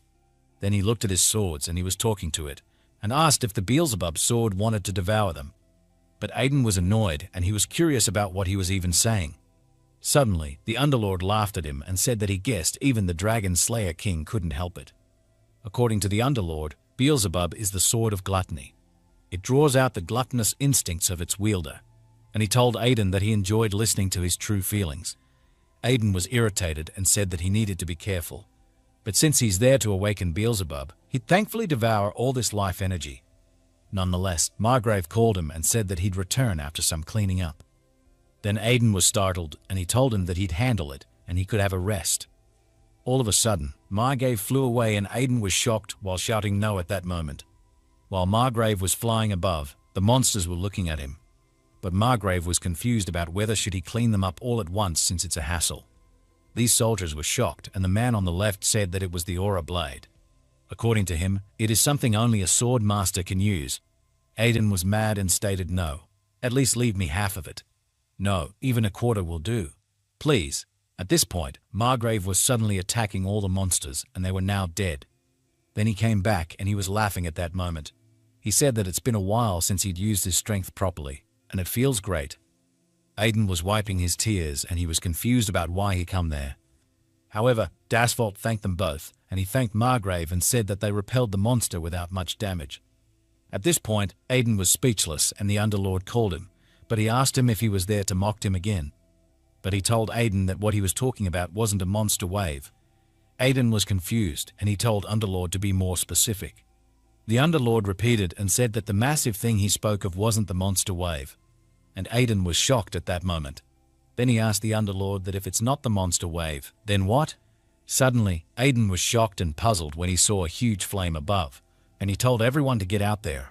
Previously, Aiden jumped off and slashed the giant beast, and it died. Nonetheless, Aiden was startled and according to him, it's not enough to make a difference, but still, it's pretty good at draining life energy. Then one soldier was shocked and he was confused if that ruffian just used sword aura, and he said that maybe the troll master rumors are true. Underlord was teasing him and calling him troll master, but Aiden was annoyed and he told him to shut up. Then Underlord told him that he's always especially harsh on him, but Aiden told him that whatever he says feels disgusting. All of a sudden, this soldier bowed his head and thanked Aiden for saving him, and at that moment, Aiden was startled. Then he glanced at him and told him that instead of thanking him, grab a weapon and defend the wall. Suddenly, Lo came and he asked Aiden if he was all right, but Aiden was just silent. Then he told Lo to look at this, and Lo was shocked upon seeing a lot of monsters at the gate. Lo said that it was a massive number of monsters. All of a sudden, Aiden laughed and said that from now on, these guys will be his daily snacks. Lo was shocked and confused at that moment. Then he looked at his swords and he was talking to it, and asked if the Beelzebub sword wanted to devour them. But Aiden was annoyed and he was curious about what he was even saying. Suddenly, the Underlord laughed at him and said that he guessed even the Dragon Slayer King couldn't help it. According to the Underlord, Beelzebub is the sword of gluttony. It draws out the gluttonous instincts of its wielder, and he told Aiden that he enjoyed listening to his true feelings. Aiden was irritated and said that he needed to be careful. But since he's there to awaken Beelzebub, he'd thankfully devour all this life energy. Nonetheless, Margrave called him and said that he'd return after some cleaning up. Then Aiden was startled, and he told him that he'd handle it and he could have a rest. All of a sudden, Margrave flew away and Aiden was shocked while shouting no at that moment. While Margrave was flying above, the monsters were looking at him. But Margrave was confused about whether he should clean them up all at once since it's a hassle. These soldiers were shocked and the man on the left said that it was the aura blade. According to him, it is something only a sword master can use. Aiden was mad and stated no, at least leave me half of it. No, even a quarter will do. Please. At this point, Margrave was suddenly attacking all the monsters and they were now dead. Then he came back and he was laughing at that moment. He said that it's been a while since he'd used his strength properly and it feels great. Aiden was wiping his tears and he was confused about why he come there. However, Dasvalt thanked them both and he thanked Margrave and said that they repelled the monster without much damage. At this point, Aiden was speechless and the Underlord called him, but he asked him if he was there to mock him again. But he told Aiden that what he was talking about wasn't a monster wave. Aiden was confused and he told Underlord to be more specific. The Underlord repeated and said that the massive thing he spoke of wasn't the monster wave, and Aiden was shocked at that moment. Then he asked the Underlord if it was not the monster wave and if so, what? Suddenly, Aiden was shocked and puzzled when he saw a huge flame above, and he told everyone to get out there. At this point, the fireball was about to explode and suddenly it blew up into the fortress of Attila, and luckily the soldiers managed to dodge it. Then the man on the left was confused about what was going on all of a sudden. However, Aiden and Margrave were both shocked, and according to Margrave, it's a fire spell of this scale, and it's a mage who's targeting them. But Aiden gritted his teeth and he told him that it's not a mage. Then suddenly, the Underlord asked if he knew what creature that was. Aiden told him that it was a fire spell in the Pyrenean Mountains. It was that creature from his past life. Because of that thing, he barely crawled back up from heaven in his previous life. He was curious about how could he forget that monster. But the Underlord was confused about Aiden and heaven, and he told Aiden not to be ridiculous. Then Aiden just told him that he was just saying. Nonetheless, this man was startled upon seeing these monsters, and he was confused about why are they all together. According to this man, it's orcs and trolls form ranks. Then he asked his companion how could the trolls of the wasteland and the orcs of the Pyrenean Mountains join forces, and if weren't they always fighting amongst each other? At this point, Margrave told Aiden that he'd be right back, but Aiden told him that it was too much for him to handle it alone. Margrave was suddenly shocked and confused about it, and Aiden told him to just look at the very back of the horde. Then they saw the boss monster holding a weapon at that moment. Margrave was shocked, and he asked Aiden what is that. According to Aiden, it's a monster with the magic power and strength comparable to a sword master, a high troll. Nonetheless, Margrave told Aiden and Dasvalt Timon to evacuate the people immediately, even if he can buy them some time. Then Aiden told him that there was still a way. But Margrave was confused and he asked Aiden how can he handle a creature that even he found challenging. Nonetheless, Aiden told Lo to lead the soldiers and hold those creatures off as best as he could, and Aiden immediately followed him and he ran away. Then Margrave glanced at Aiden and asked, what are you plotting? A high troll alone is an equal match for a sword master. You know you can't handle that, right? But Aiden told him that he knew. The moment the high troll created a troll army, the difficulty of subjugating him tripled. Even if Margrave faces it alone, he won't last long. But there's one way for everyone to survive. Since they're short on time, he'd explain it briefly. At this point, orcs and trolls were about to attack them, and they were shocked. Then Dasvalt said that it was ridiculous. If Margrave leaves now, this place will be in ruins within 30 minutes. All of a sudden, there was another explosion that occurred behind them. Then Margrave was mad, and he asked Aiden if he realized how absurd his words were. Aiden told him that he did, but this was the only way out. They don't have time, and he was begging Margrave to trust him just this once. Then Margrave was speechless, and he remembered the time when Aiden told him that even if he sparred with him right now, he could at least scratch him. For the sake of their territory, he wants to help as well. Then suddenly, Margrave smiled and he told Aiden that as expected, he couldn't help but desire him, and he'd trust him this once. But he glanced at Aiden and told him that if he was wrong, he'd have to join his Knight Order. Aiden just sighed and in his mind, as expected of someone obsessed with bets, he told Margrave that he agreed. Then Margrave took a step and he flew away.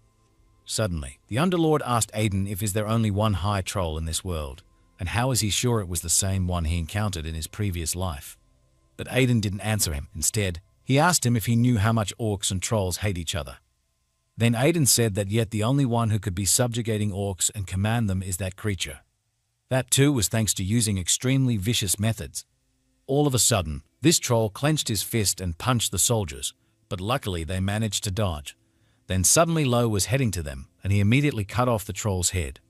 Aiden just smiled, and in his mind, Lo had grown strong enough to slay trolls, and he guessed the herbs he gave him were effective. Then Aiden told him that it looked like that peculiar method worked. But according to Aiden, these trolls can't be killed with just that, and there's a reason why the trolls led by a high troll are called the Immortal Army. At this point, this troll extended his hand and he managed the head of this troll, and it was floating with fire in it. Then suddenly, the head was back to its owner. According to Aiden, the high troll can continuously revive trolls. Normally, they would need a sword master's or a blade or an archmage's spell to annihilate them, but he has another better method. All of a sudden, Aiden became weird again and said, "My little baby, you must be very hungry since you missed your meal earlier, right? I'll give you plenty of trolls to eat." Then the Underlord said, "Beelzebub, you must having a hard time." However, going back to Lo, he was in front of the orcs. He was mad, and in his mind, after eating the young master's poison, he meant the medicinal herbs, he thought he'd become strong enough, and he couldn't believe it would end like this. He hasn't even repaid the young master yet.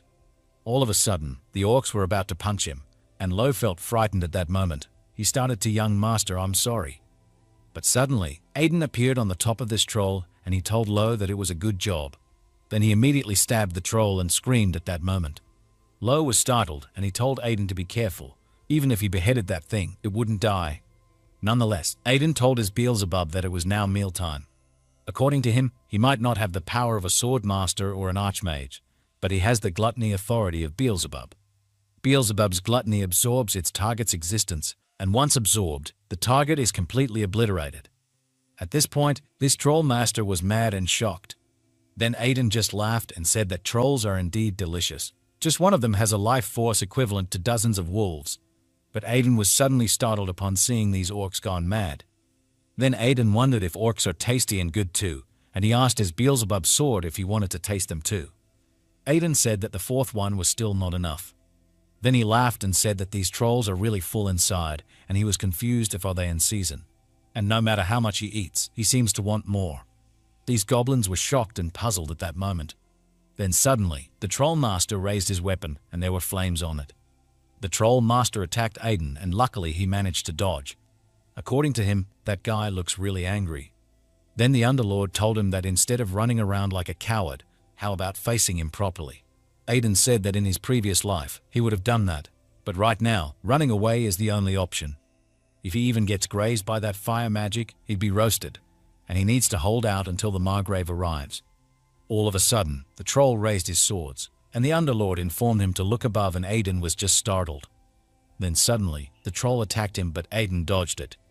Aiden was mad and said that these damn orcs were so annoying. But the Underlord asked him why he hadn't absorbed the orcs since earlier. Then he told Aiden that orcs may not be as good as trolls, but they still have considerable life force. Nonetheless, Aiden smirked and said that it was because he had a use for them. If their esteemed Margrave arrives on time, not killing the orcs will actually be more beneficial. Until then, he has to somehow that high troll is casting fire magic again. At this point, the troll master was still casting fire magic, but he was mad upon seeing Aiden fly above and far away. Aiden was mad and said that now it's trying to burn everything, friend or foe. Without the ring of swiftness, he'd be char-grilled by now. Nevertheless, Aiden was about to avoid the fire magic. But the Underlord asked him if he dodged in the air, how did he plan to avoid the next attack? At that moment, Aiden was shocked and confused, and he told the Underlord that he was right. Then Aiden shouted and said that he couldn't die in a place like this, and he was heading to attack while Margrave was chased by the orcs. Suddenly, there was an aura blade that occurred.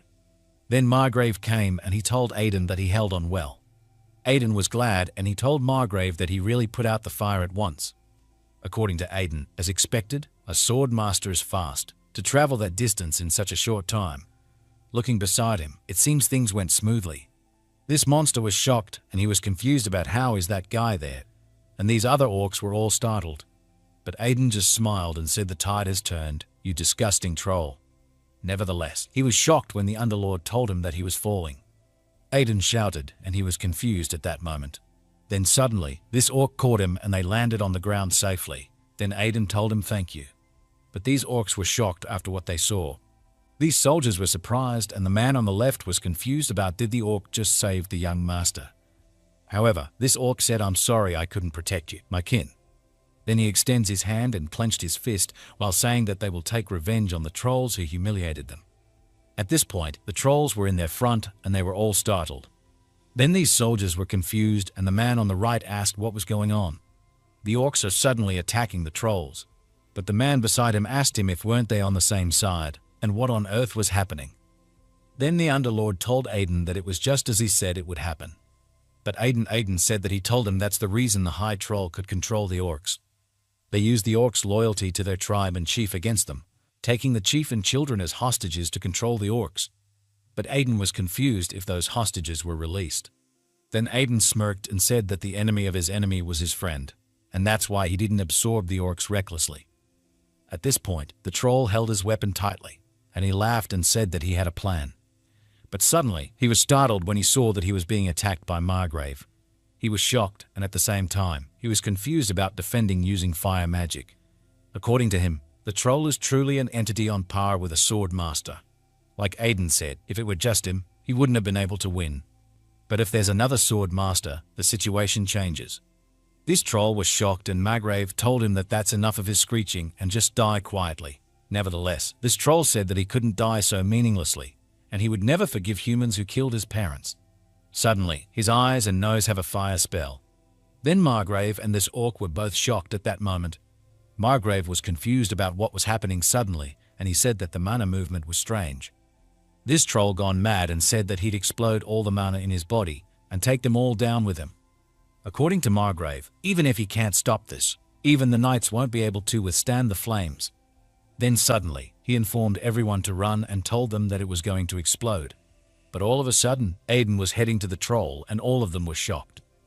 Margrave was telling Aiden to come back because he might die, but Aiden just smiled and he was about to stab the troll. Then he laughed and said that the final blow was for him. In an instant, the explosion had occurred. Aiden stabbed the troll and he told his Beelzebub sword that it was time for the main dish. The troll was almost unconscious at that moment. Aiden continued stabbing the troll and Lo shouted at him, and he was very worried. Then Margrave was confused about what on earth is happening and how does Aiden plan to handle such a massive mana explosion. He was also curious if Aiden had a plan. However, Aiden was startled and stunned at that moment. According to him, the life force and mana are in much greater amounts than he expected, and he doesn't think it can absorb all of this. All of a sudden, the troll was screaming, and Aiden was shivering while saying that just a bit more. Then he stabbed the troll deeply, and he told the Underlord that now he needed his help. The Underlord suddenly appeared and asked Aiden how he could use him for something like this. Nonetheless, he told Aiden that if he promised not to drink holy potions for a week, he'd help him. Then Aiden was mad, and he agreed with what the Underlord said to him, and he told him to hurry. Aiden said that the sword had already absorbed enough of the bed's life force. Now, for the final condition to awaken the sword, infuse it with demonic energy to awaken the corrupted lord, who's sleeping in the sword. At this point, the Underlord touched the top of the Beelzebub sword and said, "Awaken Lord of Gluttony, Beelzebub." Then suddenly, the Beelzebub was awakened, and he told the demonic energy that it's been a while. He stated that he was the will of the Lord of Gluttony, who sought to devour even the sky. Then he was asking who dares to awaken him. However, according to Aiden, as expected from an ancient ruler of the underworld, it was such an overwhelming presence. If he were an ordinary human, he'd be mentally dominated and turned into a puppet. But he has something that this guy fears the most. Then Underlord smiled and he told the Beelzebub that it's been a while, and he asked him if he was curious who woke him up. But the Beelzebub asked them why are they there. Then Underlord was mad and he told Beelzebub enough with the chit-chat and just hand over his authority. But Beelzebub said that as soon as he began consciousness, he couldn't believe to see him. Then the Underlord asked him if he was giving it or not, and Beelzebub said that he would. Aiden just smirked, and in his mind, the underworld took down all the corrupted lords and became the ruler of the underworld. No wonder he's scared of him. Then he told the Underlord that he could be of use too. The Underlord madly looked at Aiden and told him to just keep his promise. Suddenly, Aiden was in his berserk mode and he told the Underlord that of course. Then he was mad and he gritted his teeth while saying, "Devour it, Beelzebub!" And Beelzebub was screaming, and this troll was shocked at that moment. Then Aiden attacked him, and he absorbed the troll's power, and the troll had nothing to do. At this point, Aiden informed everyone that he couldn't see anything, and they must be careful. Then Lo was holding tight at the pole, and he said that it was a huge gust of wind, and they needed to watch out.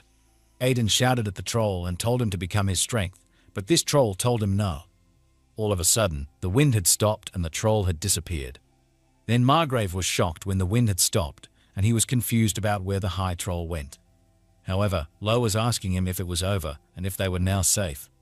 But at this point, Aiden was stunned, and he was confused if this was the true power of the Lord of Gluttony's authority, all that life force and mana.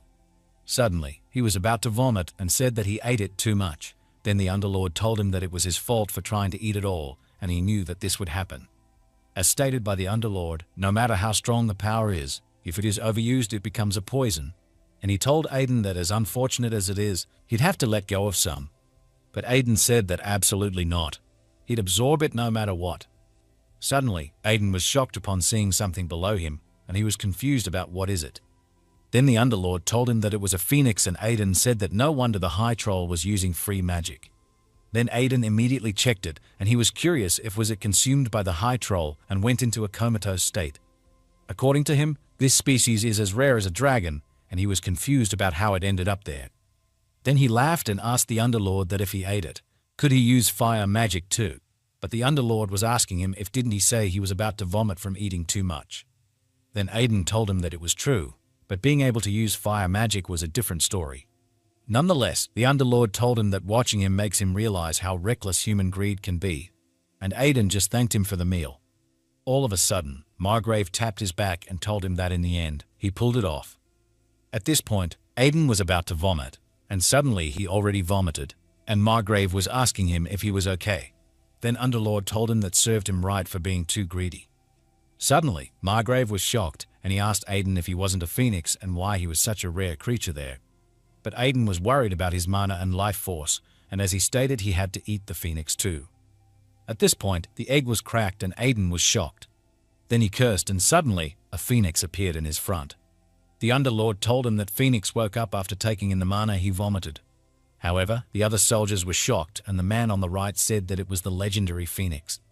And the other man said that seeing a phoenix in person was a stroke of luck. But Aiden was mad, and according to him, it's all because of that old man Margrave. He missed a once-in-a-lifetime chance. Then he was annoyed when there was something landed in his head. Suddenly, someone said that the phoenix sat on the young master's head, and Aiden was shocked at that moment. At the same time, Aiden was confused about why is it sitting on his head. But suddenly, Aiden was surrounded by flames, and these two were shocked. Aiden was confused, doesn't know he tried to eat it, and now it was going to burn him alive. But Aiden was shocked and said that it was not hot at all, and he was curious about what is it. Then the Underlord told him that it was the Phoenix's blessing. It grants considerable resistance to most flames, since it was resurrected by absorbing the mana he expelled. It probably sees him as its savior. Nonetheless, Aiden smirked and said that it would come in handy against that guy. At this point, a phoenix feather was removed. All of a sudden, the phoenix flew away, and Aiden was just looking at the feather that was about to drop in his hand. Then Margrave was shocked, and he asked Aiden if he was all right since he was on fire just now. And Aiden just smiled, and he replied, "Yes, I'm perfectly fine." Margrave told him that since meeting him, he'd experienced unbelievable things one after another. But Aiden just laughed and said that he was just as bewildered as he was since it was his first time experiencing this. While they were talking, there was an orc heading to them, and Aiden was looking at him. Then Aiden asked him if he was the orc tribe's chieftain and why he was still there. Aiden also asked him if he wanted to keep fighting. Then the orc said that an oath broken will pay price.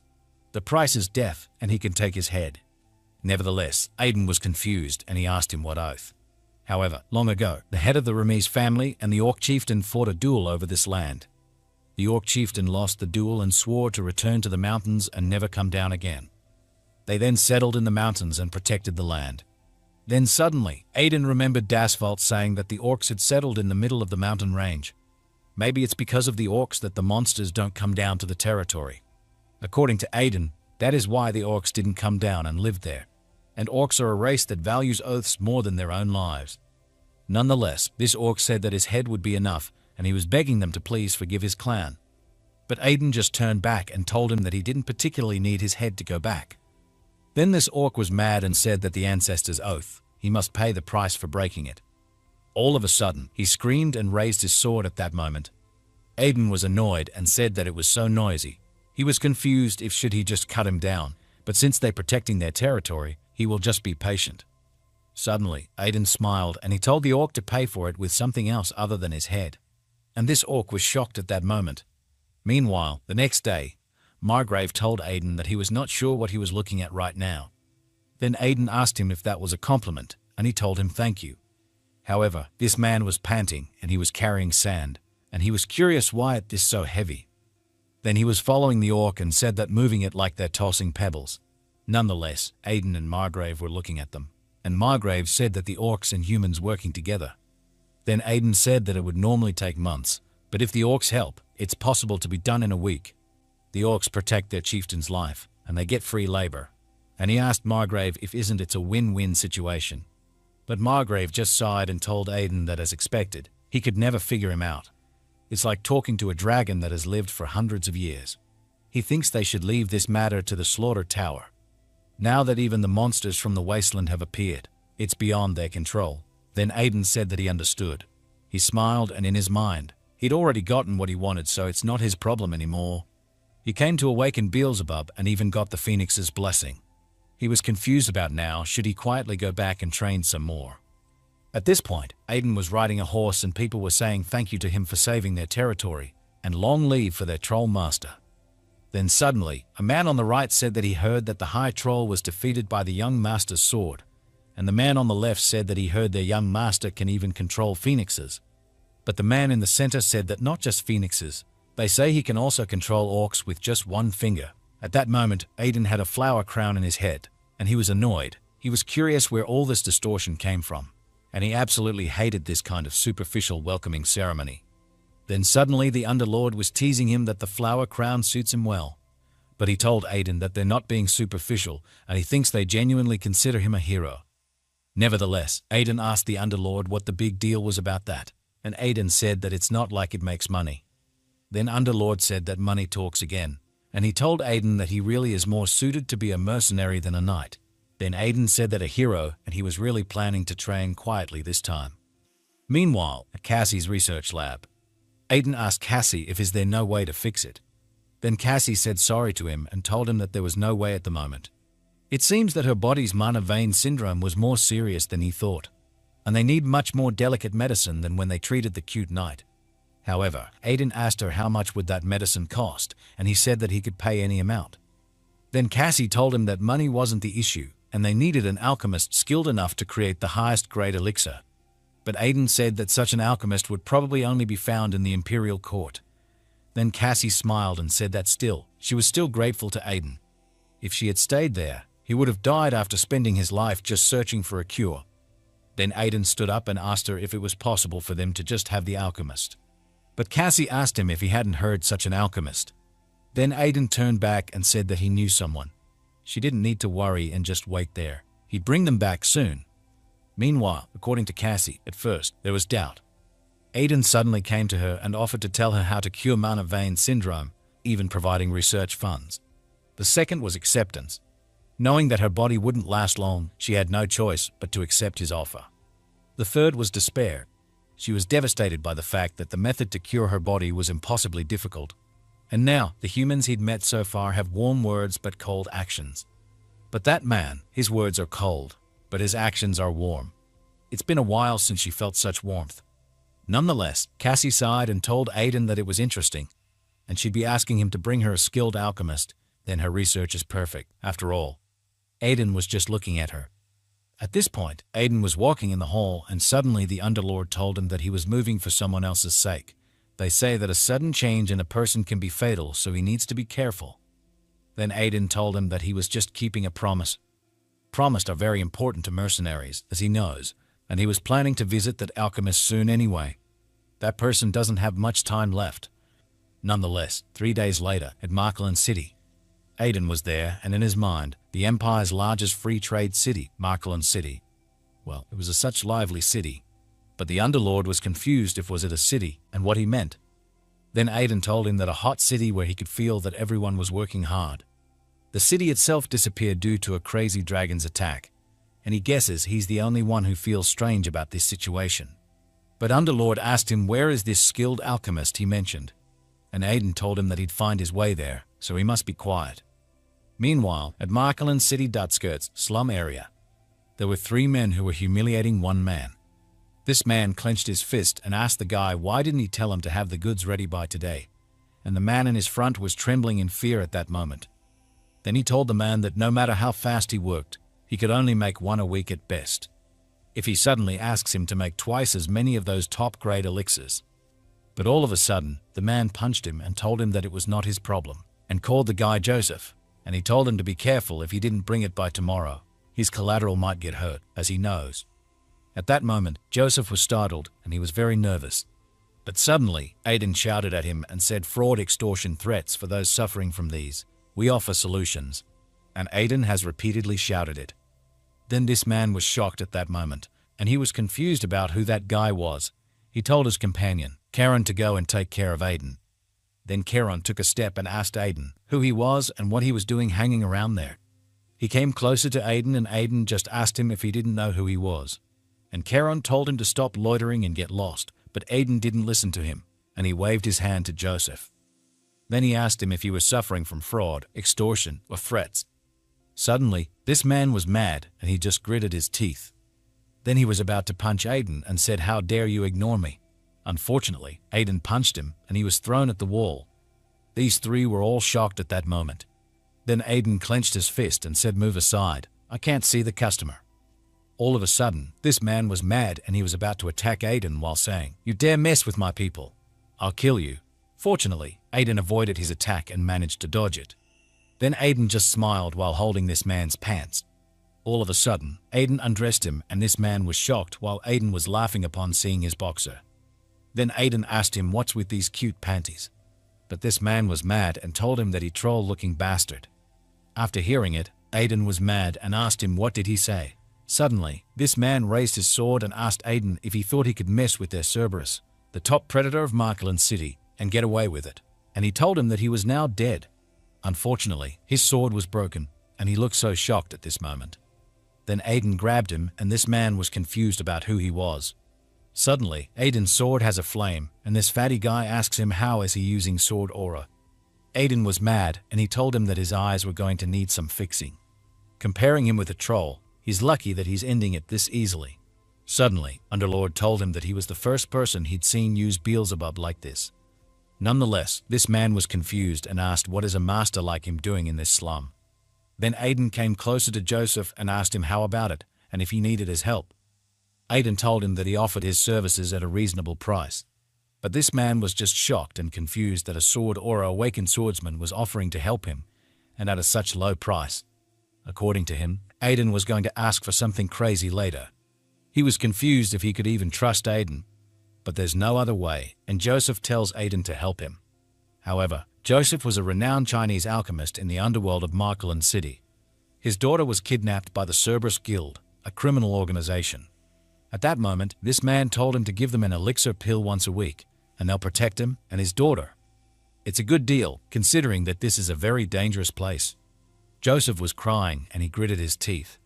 In his previous life, Joseph had brought those pills for years. But according to Aiden, when Joseph heard that his daughter was already dead, he asked him for revenge and soon joined her in death. But that was only in the previous life. This time, it's not too late. Joseph told Aiden that he would give him anything he wanted, and he was begging him to save his daughter. Then Aiden smirked and said, "Of course, mister."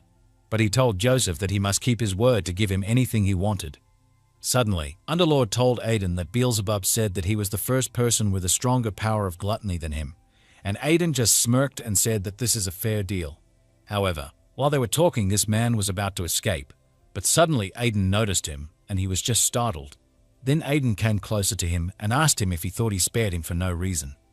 Aiden told him that he had some questions, but he doubted that he would answer them willingly, so they would start with a few hits. Then he told Aiden that no, and he'd answer right away, but Aiden was punching him anywhere. Meanwhile, at the Cerberus Guild headquarters, the guild leader's office, there was an old man laughing at that moment. This man was Ankle, the Cerberus guild leader. He said that with 2 of Joseph's pills this time, they should make a nice profit. He was confused if should he just take one since they're so good for the body. But all of a sudden, someone entered and Ankle was shocked and asked who dared enter his room without knocking.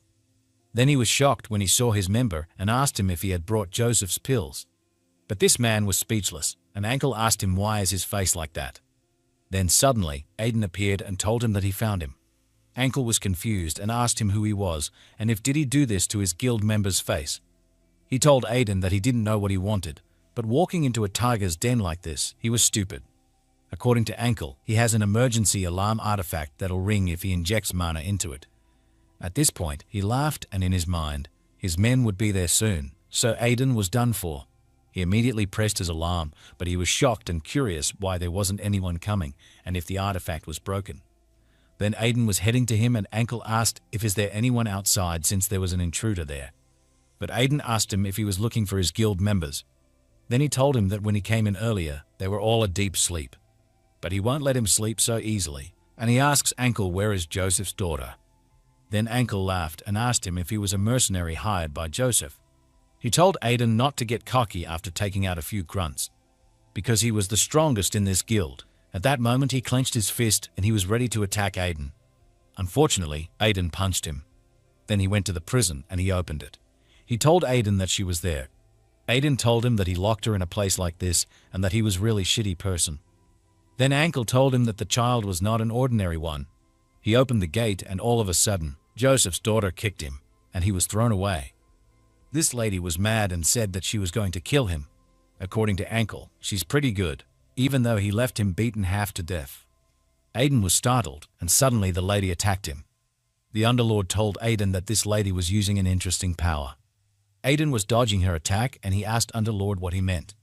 Then Underlord said that it's the power of a really annoying guy. But Aiden told him whatever. That's none of his business and his goal is to save her and bring her back to Joseph.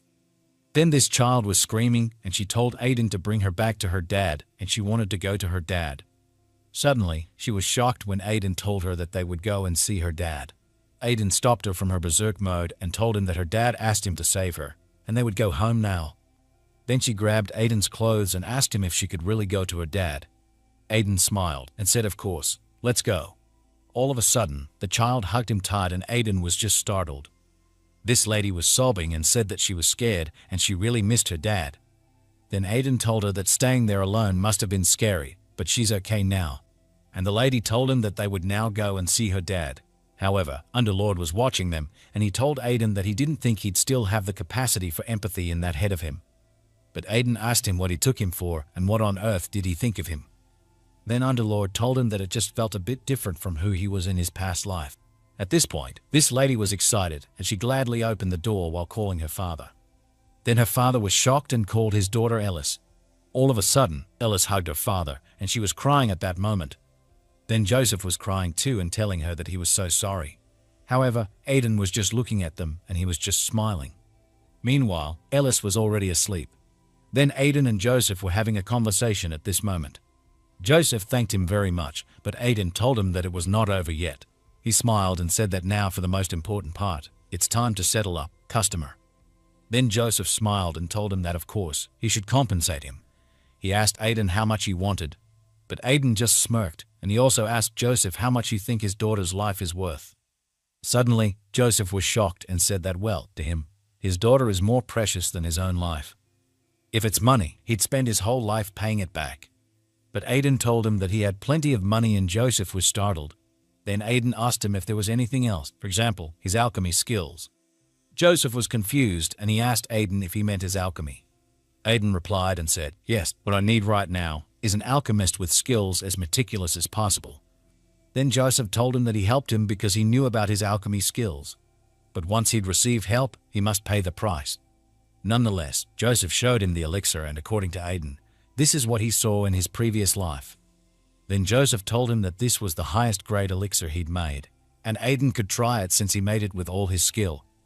Aiden was thrilled and he asked Joseph if he'd drink it. Joseph smiled and told him that, of course, it was part of his repayment. All of a sudden, the Underlord told Aiden to wipe his drool because it was disgusting. Then Aiden immediately swallowed it, and he told the Underlord that he was saying that because he hadn't tasted this elixir. However, after drinking the elixir, Aiden was surrounded by flames, and he was just puzzled.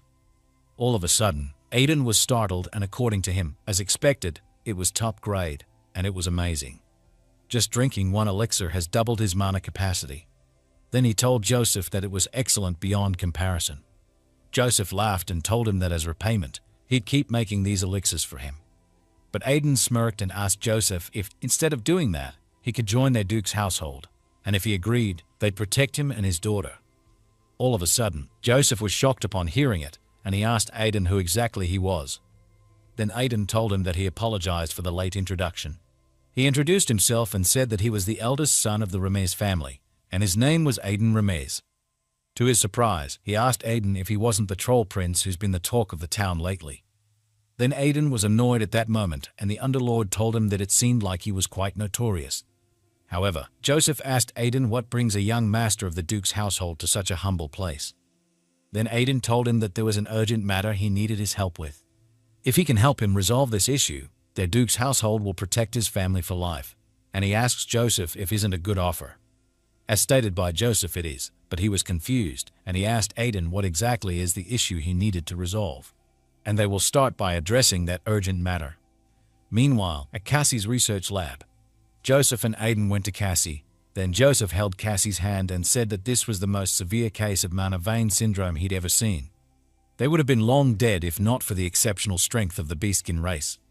As stated by Joseph, it would certainly be possible to cure it if they made the medicine according to the method Cassie showed him. But the problem is obtaining the ingredients required to prepare it. Then Aiden said that they'd procure the ingredients from their household. Nevertheless, Joseph said that these aren't any ingredients. They're actually impossible to obtain. He checked something on the paper and said that it says there that mana vein syndrome is a disease where the mana channels freeze up. According to this treatment method, they need extreme fire attribute mana to treat the frozen mana channels. Then Aiden asked him how they obtained extreme fire attribute mana. But Joseph was silent, and Cassie told him that he could get it from things like a fire dragon's heart or a phoenix's feather. Nevertheless, Cassie asked how can they find such legendary creatures, and she guessed that it just couldn't be helped. Still, he appreciated his help. Nonetheless, Aiden gets something in his secret pocket, and he asks Cassie if she means something like this. Then suddenly, he showed this feather and said that he had one, a phoenix's feather. All of a sudden, Cassie and Joseph were both shocked, and they were both confused as to why Aiden had that. Then Joseph asked Aiden how on earth did he get something they'd only heard about in legends, and Aiden just told them that the phoenix dropped it. Aiden immediately handed it to Joseph, and according to Joseph, this is enough. With this, it's definitely possible, and he told Aiden to give him 2 days. At this point, Cassie was just looking at them, and she was startled, and her tears started to fall. All of a sudden, Philip was knocking on the door, and he was asking if young Master Aiden was there. Then he opened the door, and Aiden asked him what's the matter. Philip told him that Duke Fried was looking for him. According to Aiden, that was right since he disappeared this time without saying anything. However, at Duke Fried's office, Duke told Aiden that he heard he went to Myclan City this time. Then Aiden said yes, he went there on some business. He immediately said sorry to his father and told him that he should have informed his father before leaving. But his father told him that he didn't call him there to scold him. Suddenly, Aiden was shocked, and he asked his father what is the reason for calling him. Then Duke Fried smiled and told Aiden that they'd received an invitation to the Imperial Banquet, celebrating the Crown Prince's upcoming birthday, and he wants Aiden to go this time. But Aiden was just shocked, and he asked his father who hasn't Kyle usually attended such events representing their family, and in his mind, he still has so much to do. Then his father just smiled and said that it was true. But Kyle declined to attend, saying he had to attend to the knights. Besides, there are many people who want to see him. At this point, Aiden was stunned, and he told his father that he was also busy. However, he asked his father if this was the 450th imperial year. Then his father told him yes, that was right, and he must attend this banquet no matter how much he disliked it. Suddenly, Aiden smiled and told his father that he would go, and Duke Fried was just shocked. Aiden said that he guessed he had no choice since Carl was busy, and he'll go, thinking of it as just making an appearance. Then Duke Fried told him that he'd made a good decision, and he must be careful on his trip. Meanwhile, after talking to his father, Aiden was walking in the hall. All of a sudden, the Underlord told him that he wouldn't go to such a place without a reason. Then he asked Aiden what's his real motive for suddenly agreeing to attend the Imperial Banquet. Aiden told him that a big event would occur at this year's Imperial Banquet, the Black Mage's attack on the Imperial Banquet, and at the center of it all, the Queen of Black Mages, the Silver Witch. He must absolutely bring that woman to his side. But the Underlord was confused, and he asked Aiden don't despise Black Mages, and why was he trying to make an ally out of someone he hated. Aiden said that, unlike the radical heretical Black Mage group Chaos, she's the leader of the moderate faction Fire of Florence. Although he ended her in his previous life, it might have ended differently this time. Then he remembered this Silver Witch lady telling him that if he had met differently, they might have become quite close. According to Aiden, it's a pity that he couldn't correct the corrupted black magic, and that he couldn't re-establish the will of Florence. Meanwhile, they were riding in the carriage at that moment. Then Aiden asked Lo if they really needed such a large entourage just to go to the Imperial Palace for a birthday banquet. Lo told him that the size of the escort represents the family's power. It's unavoidable for the sake of the Duke's reputation. Nonetheless, he asked Aiden why do they have to take this detour, and if is there a specific reason he must stop by this village, leaving the shortcut behind. Then Aiden said that he just wanted to take a more leisurely route. In his mind, that's what he said. But he wanted to get more of Joseph's top-grade elixirs. But there's one problem. Suddenly, he remembered Joseph said that actually, even if he wanted to make top-grade elixirs now, he couldn't. They need Ent's tears which come from tree spirits as an ingredient for top-grade elixirs. As he knows, they're now endangered and it's hard to even find traces of Ents, let alone their tears. According to Aiden, he'd never seen an Ent either, so he doesn't know much about them, but that guy would definitely know. Aiden smirked and said that he'd pick up a gift while he was at it. Then he told Lo that they all go ahead. He'd have somewhere he needed to stop by briefly. Lo told him that he'd escort him, but Aiden told him that he was weaker than him, so he was going alone, and Lo told him that he understood. Aiden came down at the carriage and he was walking alone at that moment. Then suddenly Underlord asked him if he was sure there was someone to meet in these mountains, and Aiden said that he never said it was a person. It's here. Even now, he can't fathom his master's thoughts. At this point, Aiden was in front of this heart-shaped stone, and the Underlord said that somehow that heart-shaped stone looks very artificial. According to Aiden, it is a gift personally prepared for a disciple who will come someday. Or so he said. His master had quite unique tastes.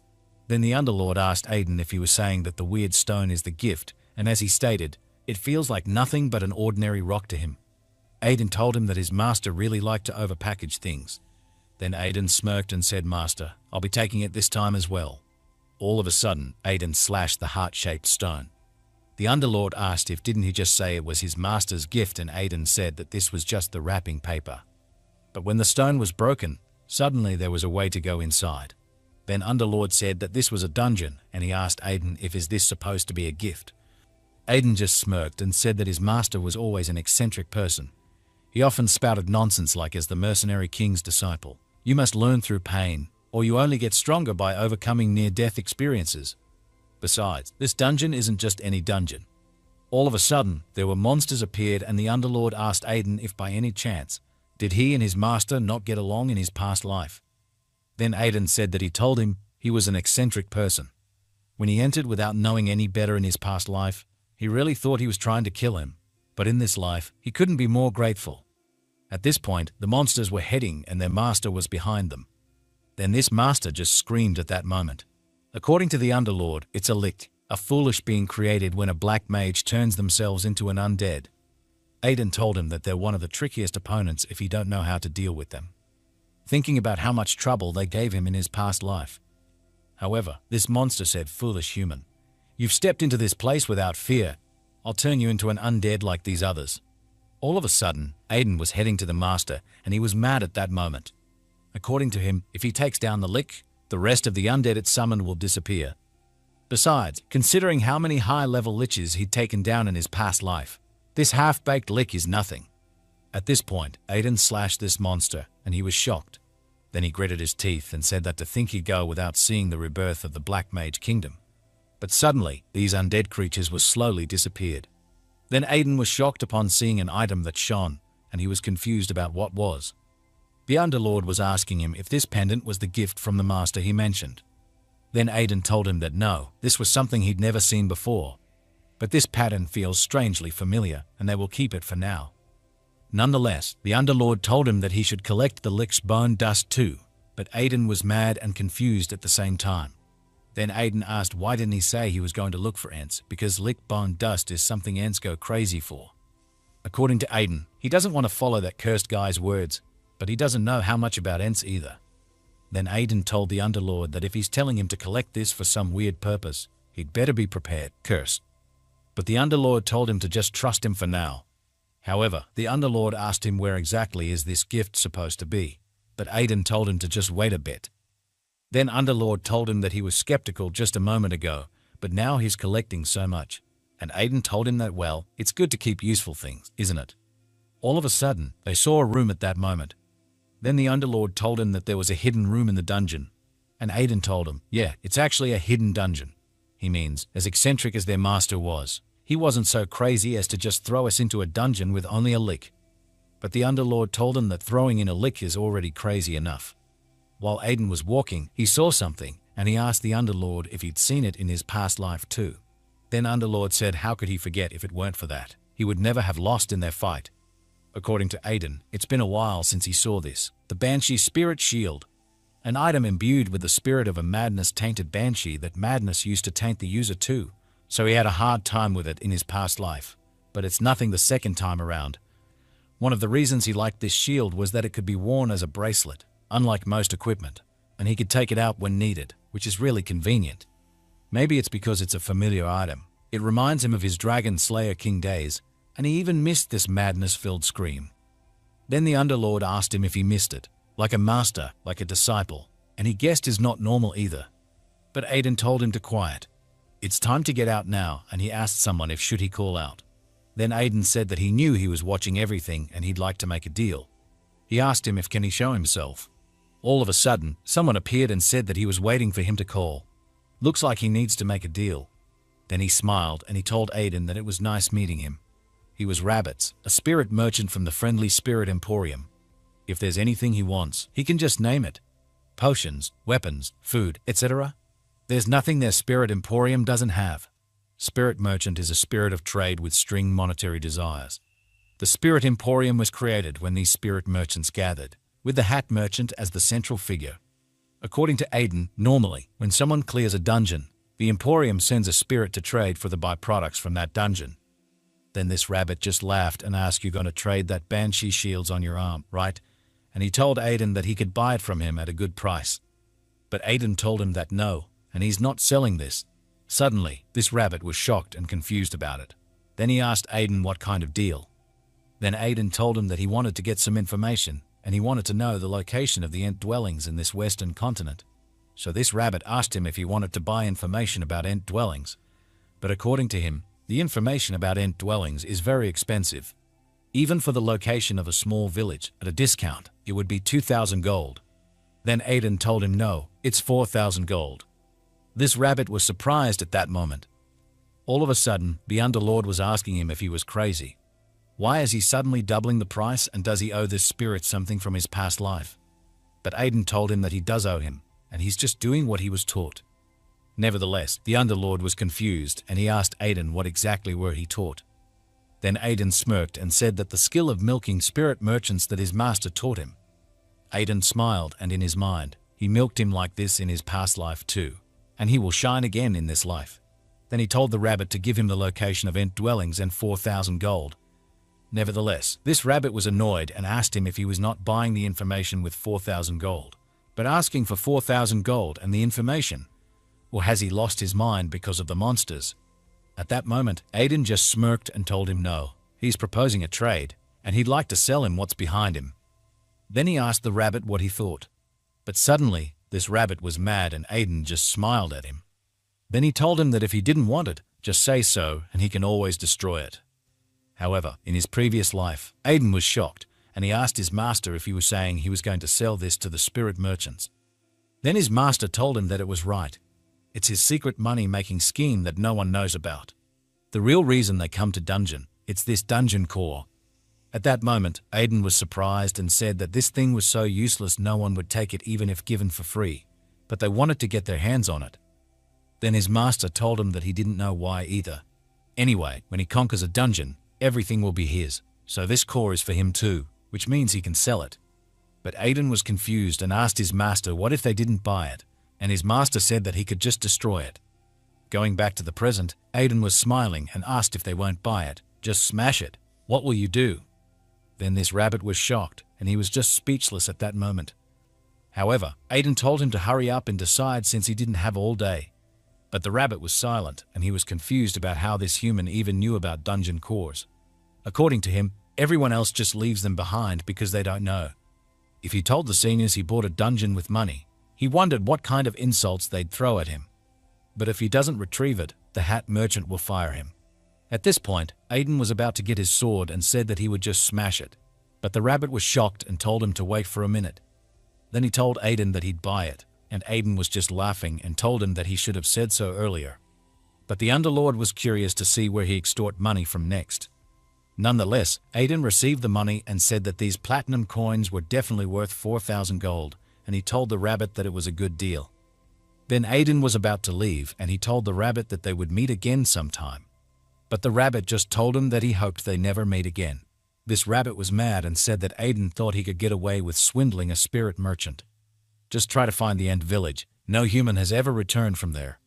Nonetheless, Aiden was just laughing at that moment while holding the gold coins. Then Lo was waiting for him, and according to him, it's been half a day since the young master left, and he was confused if should he go and look for him. But suddenly, Lo was startled upon seeing his young master, and he was glad while calling him. Then he told him that he was worried because he was gone for so long, but Aiden told him to stop it, and that was creepy. Suddenly, he remembered someone, and in his mind, sometimes he wished he'd treat him like he used to. It's so unsettling, and he can't get used to it. All of a sudden, Aiden asked Lo if have he rested enough, and they were leaving for the Imperial capital right away. Meanwhile, that night at the entrance of the Banshee Spirit Dungeon, the Silver Witch came and she said that she finally found it. But she was confused about why is there no one there. Suddenly, she was shocked when she didn't see something, and she said that it was gone. According to her, it should have been right there. However, the next day at the Imperial capital, Aiden and his guards came there. Then the carriage stopped and Aiden went down. This man paid respect to him and welcomed him to the Imperial capital. He told Aiden that he'd guide him to the guest room in the Imperial palace where he'd be staying during his visit. But he stared angrily at Aiden, and in his mind, they thought young Master Carl would come. But this delinquent showed up instead. If he's notorious even in the Imperial capital, he must be no ordinary delinquent, and they must absolutely not offend him. At that moment, Aiden was puzzled while looking at him. Meanwhile, Aiden was already in the guest room, and he was lying in the bed. Then he was laughing and said that even the beds in the Imperial Palace guest room were different. But suddenly, he was stunned, and in his mind, tonight, black mages will wreak havoc. Last time, many people were hurt and killed. Then the Underlord asked him why don't he go and give them a heads up. According to Aiden, this is such a good opportunity and he can't let it go to waste so easily. But the Underlord asked him if he was saying that he don't care if people die or get hurt. Then Aiden just asked him if he thought Aiden was him, and he told the Underlord that he'd have him know. He was a hero who saved the world in his past life. But he told him to wait since he had a plan. Meanwhile, at the party, most of them were gladly meeting with each other. Then suddenly, Aiden came, and they were all shocked at that moment. They were confused if he was the delinquent prince. Someone said that he heard he caught a troll, and he probably stole someone else's achievement. According to Aiden, it's been a while since he'd been treated like this. He guesses people are the same, be they mercenaries or nobles. He has no business with the others, and there are 3 people he needs to see. Suddenly, a man came and said that the taste of alcohol in the Imperial Palace was truly the best. If only they could import this kind of alcohol to their Magic Tower country. All of a sudden, Aiden noticed him and said, "Magician Gustav Dora, it's an honor to meet you," and this man was just startled. Then he asked Aiden if he knew him. However, this man was Gustav Dora, the chief magician of Angwis, the city-state of magicians. Then Aiden told him that of course, and he asked him aren't he was a magician from Angwis' Magic Tower country. And when it comes to Angwis, he's one of the top. But Gustav Dora told him that if he was trying to get on the good side of the Magic Tower country, he'd come to the wrong person. He's not on good terms with the higher-ups in the Magic Tower country. Then Aiden smirked and said that he'd read the book that Gustav had written, The Possibilities of Magical Engineering, and he found it interesting. Suddenly, Gustav was shocked at that moment. Then Gustav asked, "You read that book?" No, you found it interesting. Aiden just smiled and said that he couldn't help but be intrigued by the presentation of a new direction he'd never seen before. All of a sudden, Gustav grabbed his shoulder and told him that to recognize the greatness of magical engineering, unlike those old fogies in the Magic Tower country, he have excellent insight. Nonetheless, Aiden just laughed and said that he'd never seen such a useful and superior field of study. But in his mind is what he'd say if he hadn't fallen asleep every time he tried to read it. He'd never even turned the first page. Then Gustav says a lot to Aiden, and Aiden was just laughing at that moment. Suddenly, Underlord told Aiden to please shut that guy up. But Aiden told him to just pretend he didn't have ears. Nevertheless, the Underlord asked him why they needed someone obsessed with magical engineering, which isn't even magic. Then Aiden said that magical engineering might be dismissed and considered useless right now. But later, it becomes an indispensable technology for everyone. Underlord told him that Gustav must be quite a famous person, and Aiden told him that he was right. Gustav is famous. He caused an unprecedented, enormous incident in history, and nicknamed the Mad Magic Tower terrorist Gustav Dora. Then Underlord asked terrorist, not famous for magical engineering. According to Aiden, he'll probably cause an accident during an experiment soon, have his mana sealed, and be expelled from the Magic Tower country. Then he'll attack the Magic Tower with magical engineering weapons he developed alone. That's how this person almost annihilated the Magic Tower country. Of course, he was stopped because the Magic Tower country had the great magician Shora. Aiden smiled and said anyway, thanks to that record of almost annihilating the Magic Tower country, magical engineering gained recognition, and Aiden asked if it wasn't that strange. Then Gustav was just laughing at that moment. He told Aiden that this was the first time he had such an in-depth conversation about magical engineering. He wondered if he got too excited and talked too much on his own.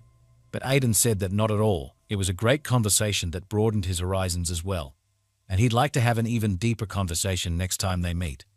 All of a sudden, this man shouted Aiden Remez, and Aiden was startled and confused if it was him, the man who called. According to him, the face looks familiar, but he can't remember. Then this man was mad and said, "You thief who dared to steal our Cetus family heirloom.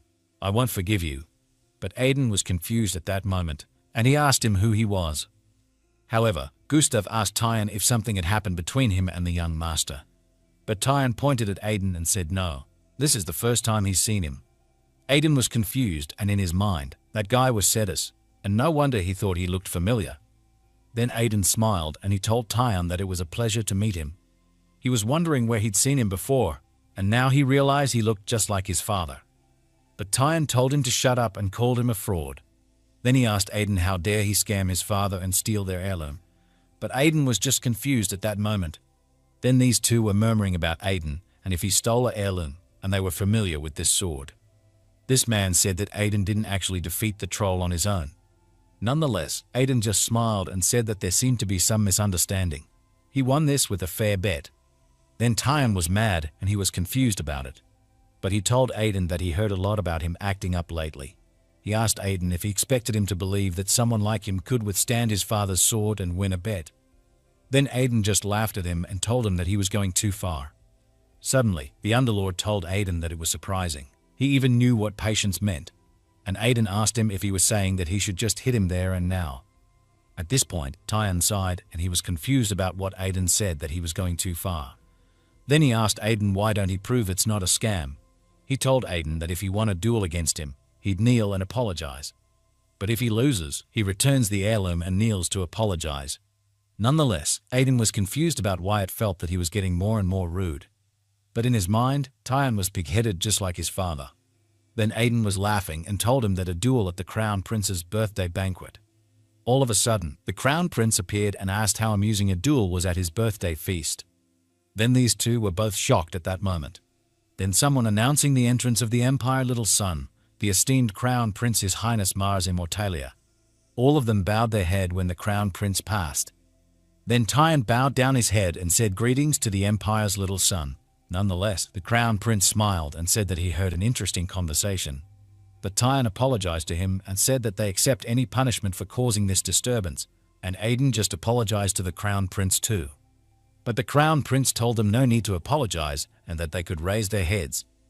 Then Crown Prince just smiled and he told Tyan and Aiden that he would like to see their duel, and he asked them if they spar there. Suddenly, these two were both shocked at that moment. According to the Crown Prince, young Master Tyan is known for his exceptional martial skills, and young Master Aiden has been making waves with his recent exploits. He told them that if they were to showcase their skills for him, it would be the best birthday present he could have asked for. Aiden was speechless, and in his mind, it was right. This guy was famous in his previous life too. He was considered the best candidate to become the emperor, but he had one flaw. He is a battle maniac, and he can't refuse the Crown Prince's suggestion, and he is confused about what should he do. Then suddenly, Tyan smirked and said, "Glady, as you command, Your Highness, the Crown Prince." According to him, his father, who never acknowledged him, acknowledged that brat. Then he mumbles to himself that he doesn't know what trick that Aiden used on his father. But he will expose him, reclaim their heirloom, and earn his recognition. Tyan laughed and asked Aiden, "Where's your confidence from a moment ago?" Now he's trembling like a coward. And he'd disgraced the family with his actions. Serves him right. All of a sudden, Aiden clenched his fist and Underlord asked him if he was sure that he was okay. Nonetheless, Aiden told the Crown Prince that he didn't like fighting, but since he'd commanded it, how could he possibly refuse? In his mind, he feels sorry for the Margrave, but he has no choice but to accept this duel, and he'd take this chance to teach him some manners. Then Underlord told him that he really doesn't seem all right. He's even fighting a kid, and he asked Aiden if he was even human. However, at this moment Aiden and Tyan were both ready, and they were holding swords. Then the Crown Prince said that for safety, the use of sword, aura, and artifacts is prohibited, and he's looking forward to seeing what kind of duel the both of them will show. Nonetheless, Tyan told the Crown Prince that he promised an honorable duel. He proved right there that all the rumors about the young master are nonsense. At this point, Aiden was laughing, and he asked Tyan if they had started now. Then Tyan was mad, and he gritted his teeth. He told Aiden that his trap was the problem, and all of a sudden, he was heading to attack Aiden. According to Tyan, this amateur fighter defeating his father was ridiculous. Apologized to the Crown Prince, but this will end quickly and unremarkably. But all of a sudden, Tyan was shocked when he saw Aiden's sword near his face. Then he suddenly remembered this man telling him that he lost so easily. However, Aiden told him that he was surprised and slipped. He happened to be right there, and he was lucky. Then he laughed and said that it's hard to judge someone's skills from a coincidence created by mistakes on both sides, and they call this round invalid. The Crown Prince smiled and said, "Very well, let's call it invalid. Both of you should focus a bit more." Then Tyan agreed with the Crown Prince, but he was mad at that moment, and in his mind, he let his guard down. Even in the case of a ruffian like him, in the end, a knight is a knight, and he must know how to wield a sword. But he was confused about what was that and that disgusting look on his face. Then Tyan said that this time he'd go all out. Aiden was annoyed and told him sure, he can come at him or go away, whatever. At that moment, Tyan was enraged, and according to him, Aiden thought he'd fall for his taunts. He can fool him once, but never twice. Then he held his sword tightly and suddenly he swung it, and luckily Aiden managed to dodge it. Aiden was stunned, and in his mind, as expected of the Margrave's son, his sword is honest and upright, just like his. At this point, Aiden blocks his attack with his sword and tells Tyan that compared to the Margrave's, his sword feels too light. Upon hearing it, Tyan was mad, and he asked Aiden what he said that his sword was light. Then Aiden said that the Margrave's sword was heavy and precise. But young Master Tyan, his sword right now, looks like it's merely imitating the Margrave's sword. Tyan was more enraged at that moment. Then Aiden told him about that sword of his that fought the Margrave that he was so curious about, and he will show it to him. All of a sudden, Aiden was heading to attack Tyan at that moment. Tyan was shocked that Aiden was so fast, but it's not like he can't block it. To think his father was defeated by such a sword. But suddenly, Aiden's sword bent, and it was almost going to hit him. Unfortunately, he was hit on his forehead, and he said that it was impossible. Then Aiden just smirked and said that Tyan was enduring it. He said that he was Tyan Cetus, the eldest son destined to lead the Cetus family. Then he was doing mercenary king's swordsmanship, but Aiden just avoided the attack. Tyan let go of his sword and he fainted.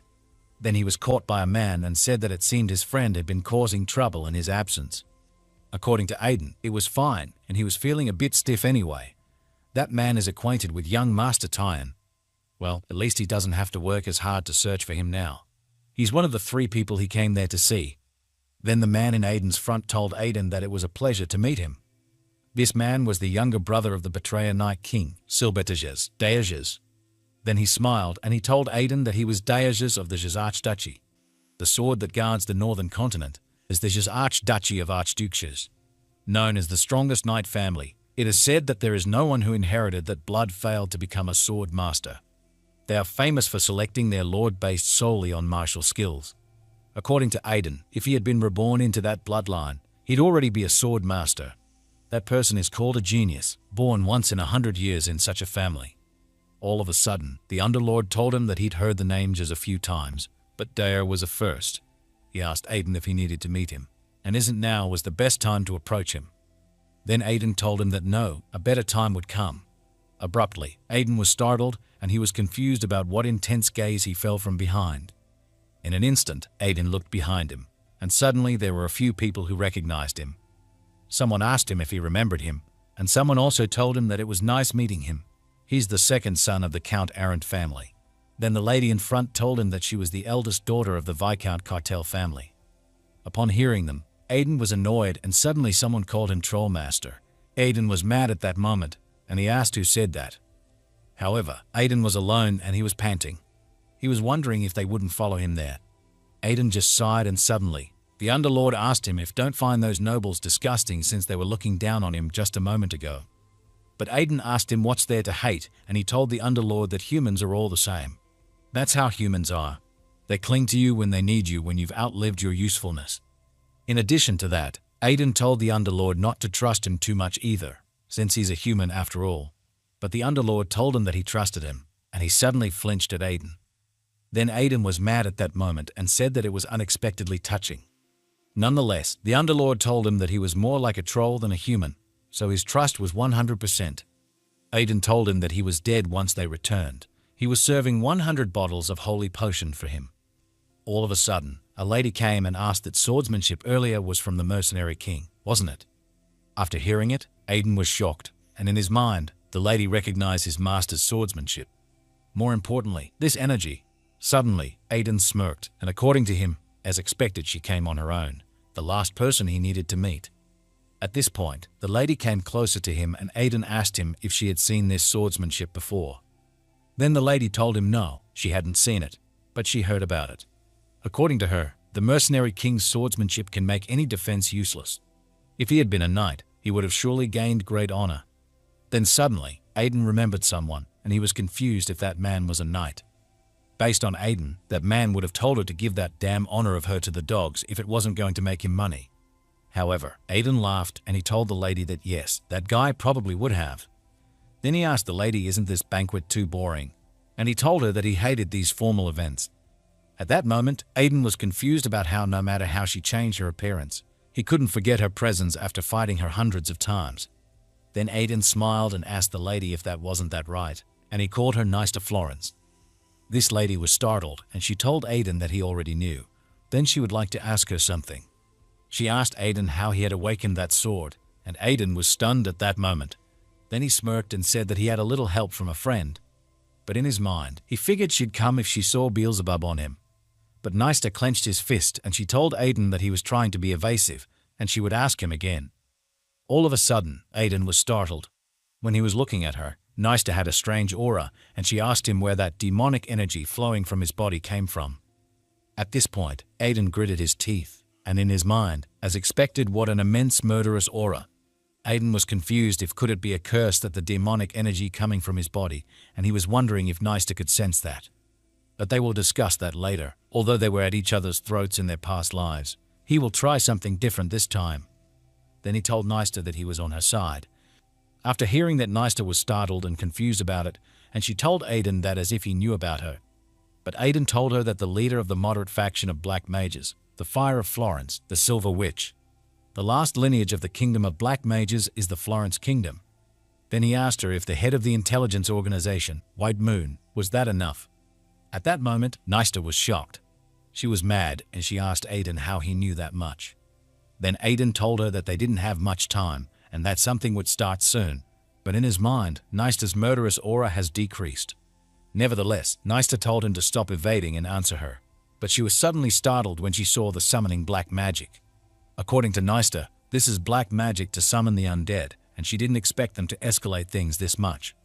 Then Aiden told her that these guys always follow the same obvious pattern. As always, the black magic won't end until the caster is dead, and she seems to have many questions for him.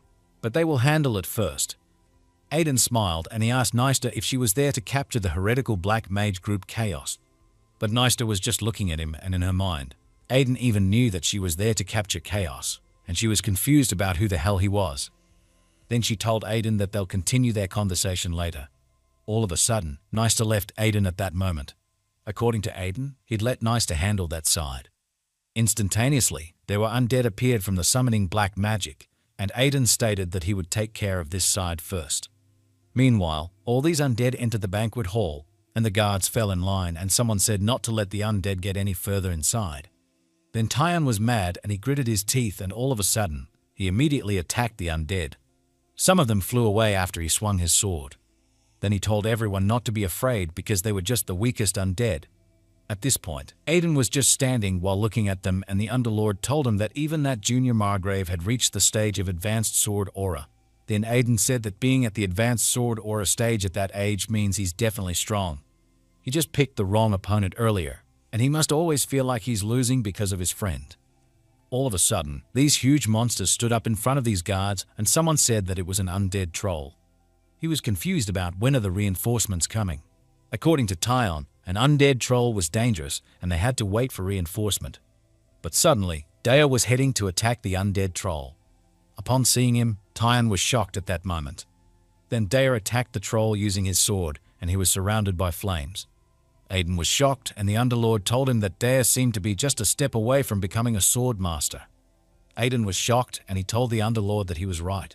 He's at the stage right before the wall of a sword master, a semi-master.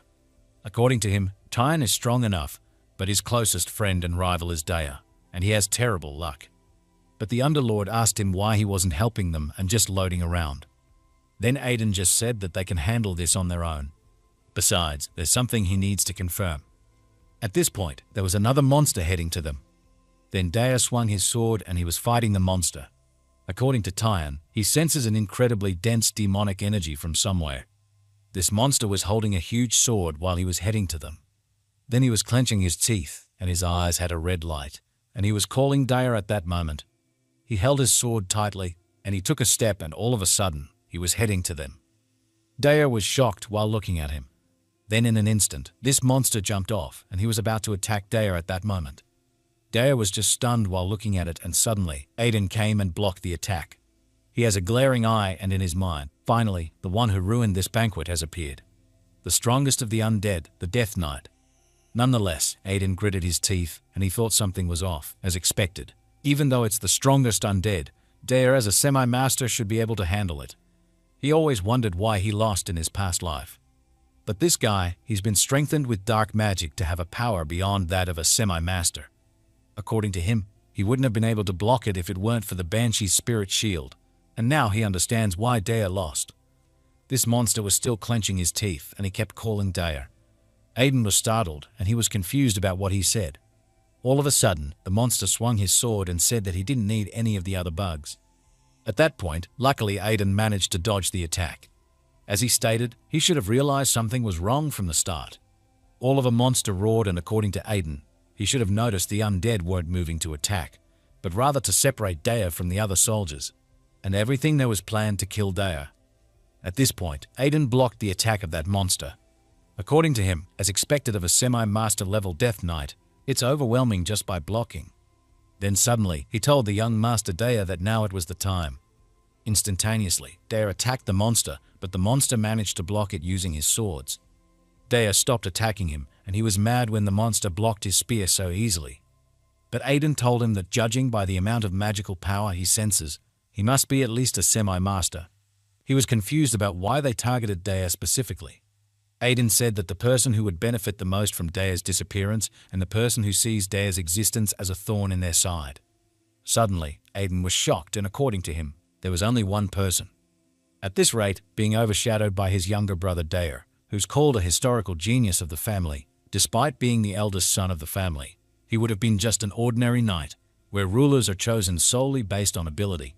Then he suddenly remembered Silbita, and Aiden just gritted his teeth at that moment. In the past, Aiden thought he became the Night King by luck because of this incident, so this is how he claimed the position of Night King. Above all, that son of bitch was secretly in cahoots with the black mages without his knowledge. The more he digs, the more rotten it gets. Daya asked him how on earth should they deal with someone like that. Then Aiden told him that he had a way. After hearing that, Daya was shocked, and he asked Aiden if he was saying that there's a way to deal with such a strong monster. Aiden told him that it's a tactic that can easily defeat even stronger opponents, and it's a tactic he personally learned. Then Aiden smirked and said that it's called a provocation tactic. Daya was looking at him and he was just speechless, and at the same time, he was confused about it. Nonetheless, he told Aiden that they would try it, the vocation tactic. At that moment, Aiden smirked, but suddenly, the Underlord asked him when have he ever not provoked his opponents. Then Aiden told him that just means it's that effective. Besides, giving it a name makes it sound more legitimate. At this point, this monster said that Daya must kill. Then suddenly, he took a step and was heading to Daya. Daya was holding his weapon tightly and he was looking at the opponent. Instantaneously, the monster swung his sword and Aiden immediately blocked it with his shield. Aiden smirked and in his mind, as expected, Silbita is a guy who has a knack for betrayal, but things won't go as he wishes. At this point, this monster was annoyed and told Daya to come out. All of a sudden, Daya was enraged and there was a light in his weapon. Then Silbita was startled and in an instant, Daya was attacking Silbita. Aiden smirked and in his mind, as expected of a semi-master, it was incredible when Daya was serious. If it had hit properly, even a Death Knight would have been shattered.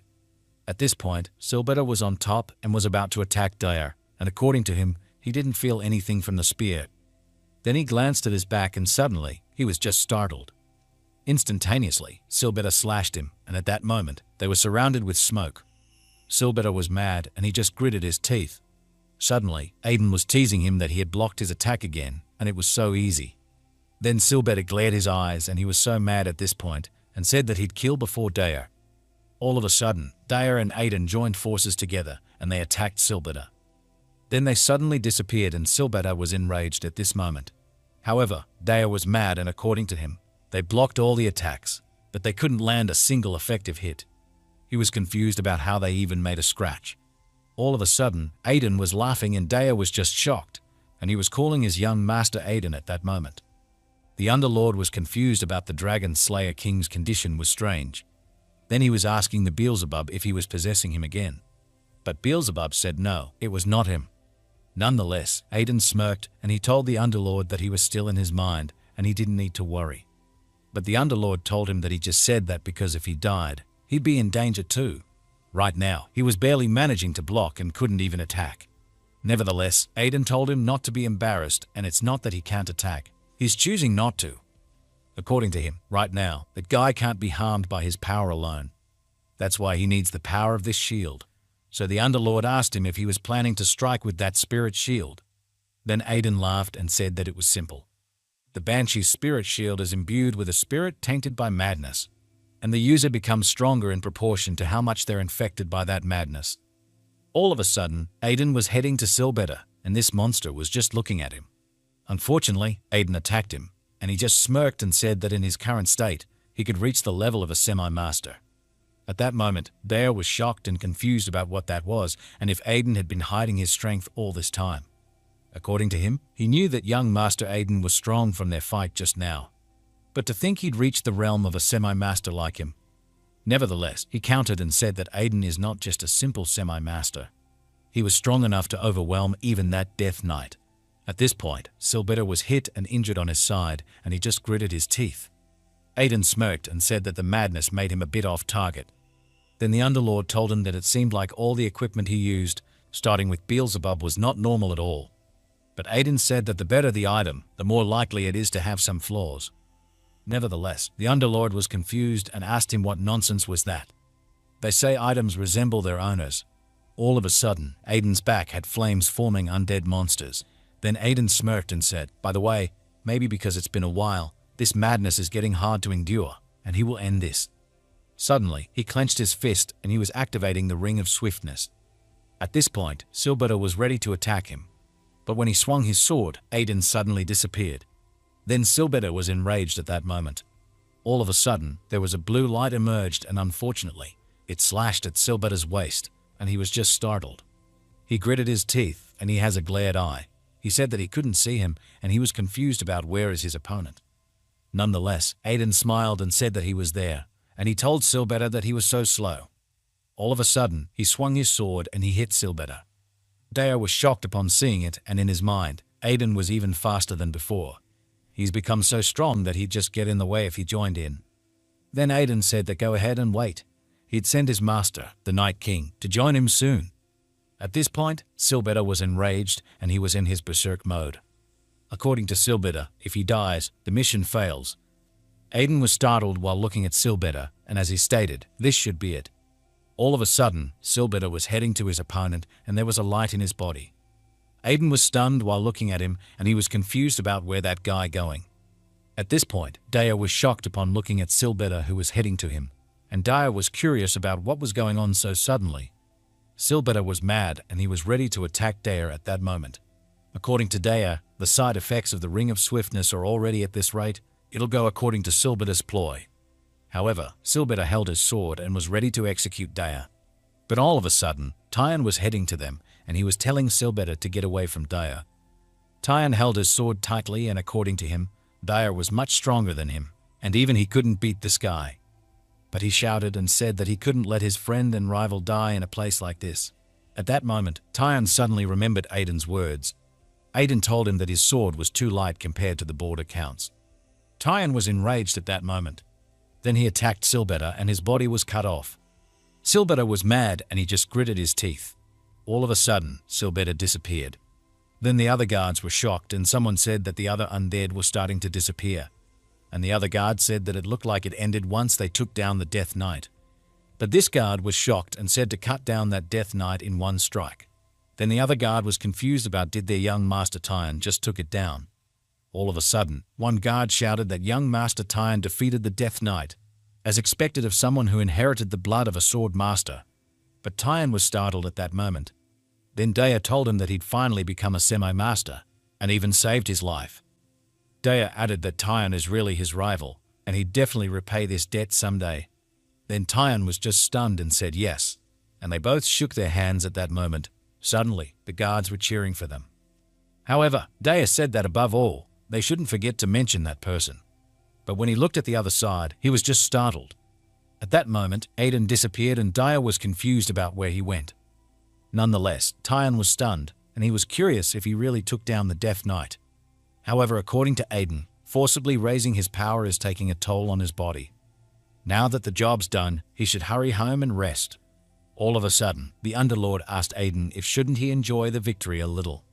But Aiden just told him that if he didn't rest now, he might rest forever. But he was confused about how could he enjoy anything. It was too early to feel the joy of victory. According to him, this was just the first step. But to think that straight-laced Night King Silbetta was in cahoots with black mages. Who knows what the other bastards might have been up to behind his back in the past. Nevertheless, the Underlord told him that at least the timing was good, and it almost went according to the Night King's plan. All of a sudden, there was a lady appeared and she was surrounded by flames at that moment. This lady was Nysta. She wiped the blood from her face. Then Aiden was looking at her and in his mind, that woman Nysta was incredibly strong. But he was thankful to her for dealing with those chaos guys in time. The summoning spell was broken and the Death Knight disappeared. It could have been really bad otherwise. All of a sudden, Lo was in a hurry and he was calling his young master Aiden at that moment. Then he was gasping and he asked Aiden if he was okay since the undead suddenly attacked outside. But Aiden was asking him if he looked all right to him and if where he was until now. Lo's face was beaten and suddenly, Lo sighed and said sorry to his young master and said that he was dealing with the undead. Then Aiden told him that he did well and they must rest. Lo sighed again and he agreed with his young master. Meanwhile, at the Imperial Palace guest room, Aiden was sleeping soundly at that moment. Then suddenly, he woke up and he immediately got up.